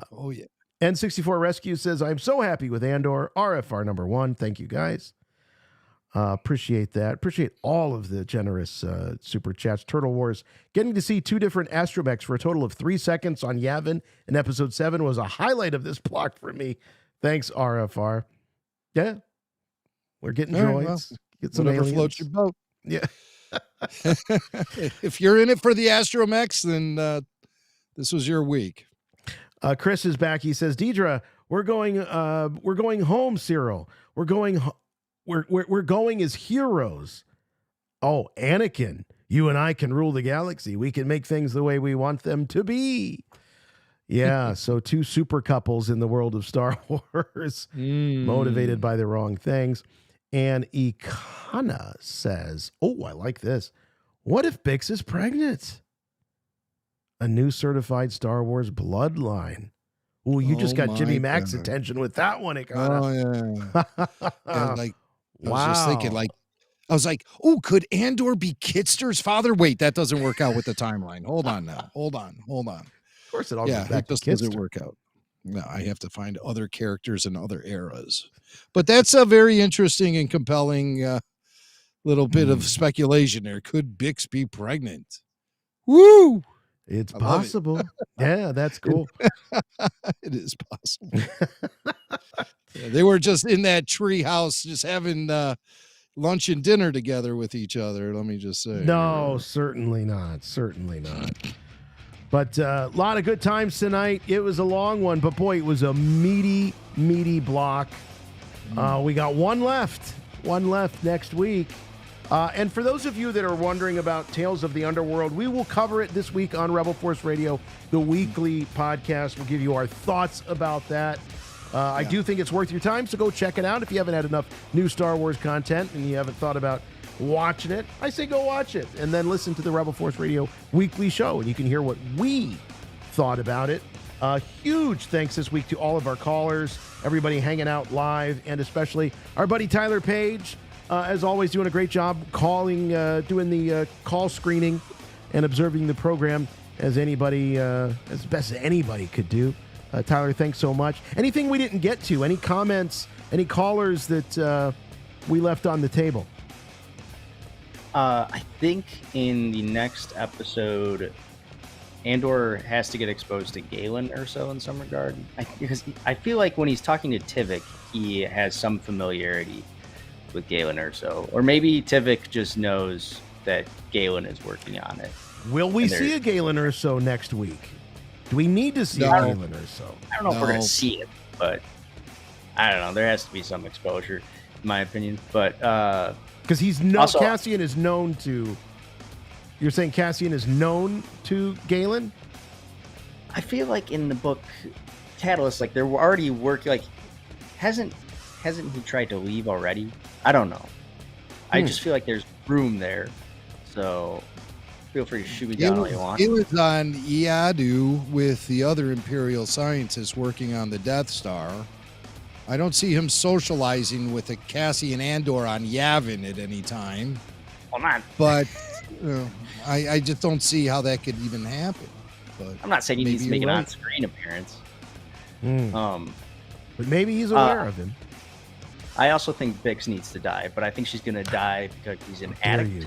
And she's going back for that sweet blue tar. That would diminish the whole killing of Dr. Gorse. That was supposed to be her closure, her catharsis.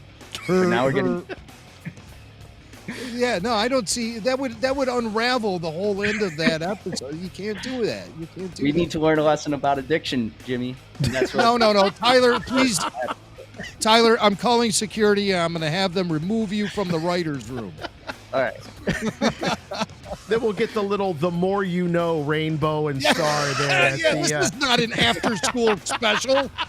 Now, come on. All right, Tyler, thanks, buddy, as always. We appreciate it. Couldn't do it without you. Thank you so much. All right. Final thoughts, Jimmy Mack. What a meaty block, as Tony Gilroy calls it, with this one. And one left to go. Wow. What a huge night for Star Wars. A giant achievement for Gilroy, the cast, amazing acting, the crew. This thing was beautifully shot, beautifully edited, well-produced overall. This is the type of quality that all Star Wars deserves. Is it too violent? Too real-world? Too political? Perhaps. But I'm talking about the overall quality of this production is something that must be emulated by all live-action Star Wars to come. I'm tired of the cartoony takes. I'm tired of the slapsticky garbage. I want Star Wars that takes itself seriously and takes us as an audience seriously, like Andor has done. You know, with the stormtroopers and everything, in this episode, they were just something. I mean, FJ said it to us in our private chat earlier today. FJ said, Andor has made the Empire scary again, and it didn't even have to use Vader. That's some high praise from FJ DeSanto, and I hear what he's saying. There was just some beautifully shot frames of those stormtroopers just kind of creeping around, you know, being intimidating for a change. Not being these goofballs. Like the sequel trilogy made the stormtroopers so goofy. They were nothing more than cannon fodder. And every time a single one of them took a blaster bolt, you could practically see the wire pulling the trooper back, and they fly up in the air and they spin around and stuff when they get hit with blaster bolts. I don't know why this has been a trend in Star Wars with stormtroopers taking a blaster bolt and then flying back up in the air 1,000 feet. It's ridiculous. These stormtroopers, when they got hit, all of these troopers in the show, they dropped like human beings. They weren't being pulled back by these wires and things like that. It's a stupid aesthetic that J.J. Abrams added to Star Wars, and it's continued all the way up until Andor, when finally we got filmmakers who could create a Star Wars that we could take seriously. And this is the Star Wars that you can take seriously. Must be emulated by all live-action Star Wars to come. And these stories alone this week, so essential to the core of Star Wars. The Empire finally taking that step too far. Mon Mothma leaving the Senate. The birth of the rebellion on the planet Yavin. These are stories that are so essential. And Gilroy and his crew gave it to us with gripping edge-of-the-seat storytelling, with high stakes and unpredictable and sometimes tragic outcomes for the characters. Show that takes Star Wars seriously, the show that takes the audience seriously, and also still with the ability to tie into other media like Star Wars Rebels almost seamlessly. I really appreciated that. And there's so much to appreciate about Andor. What an incredible penultimate arc to an incredible series. Very excited for next week. I don't expect it to be half as intense as this week was, but we got the payoff for everything that we've been through for these past 2 seasons. We got big time payoff this week, and a lot of things really came to a head here on Andor. Puff a pig, not in this episode. All right, that'll do it for us. Don't forget, we will be back, Rebel Force Radio, this week, the weekly podcast. Check it out. We'll be talking about Tales of the Underworld. Yes, we will sound off. We will definitely talk about that and a whole host of other things. Probably some new comments from the creative team behind Andor. So we will get while the getting is good on all of that. And, of course, we'll be back next week, next Wednesday at 8 o'clock p.m. Eastern Time for the big finale. The big finale of Andor Season 2, the 4th and final arc. Can't wait. It's going to be awesome. Cannot if you wait. want more Rebel Force Radio, check us out on our website, rebelforceradio.com. Check us out on Patreon, patreon.com/Rebel Force Radio. Definitely helps out the whole operation here at RFR, and we're on all the socials, so check us out there. And, of course, YouTube, so please subscribe, like, all that good stuff. Big thanks to all the callers. Big thanks to Tyler Page. Big thanks to all of you listening. We love you. We love Andor. We love talking about Star Wars, and we'll do it again right here next week. For Rebel Force Radio, I'm Jason. I'm Jimmy Mack. And remember, the Force will be with you, always.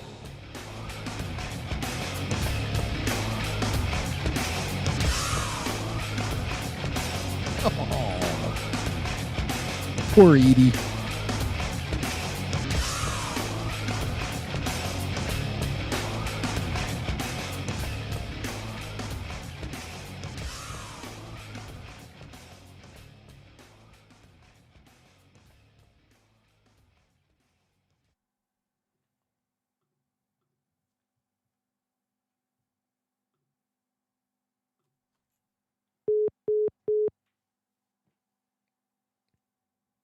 there we go. There we go. That's a show. Woo, man. Can't believe I've been sitting here. Dude, how did you not piss? Not one time. Not once, but I'm feeling it. I'm feeling like I've had to piss since I was 6 years old. It's really not good right now, so I'm gonna evacuate. All right, guys. But, thank you, Tyler. What's going on? That was a great show. I think What is Tyler doing? Yo, I'm good. Sorry, it said we were still live, so. Oh.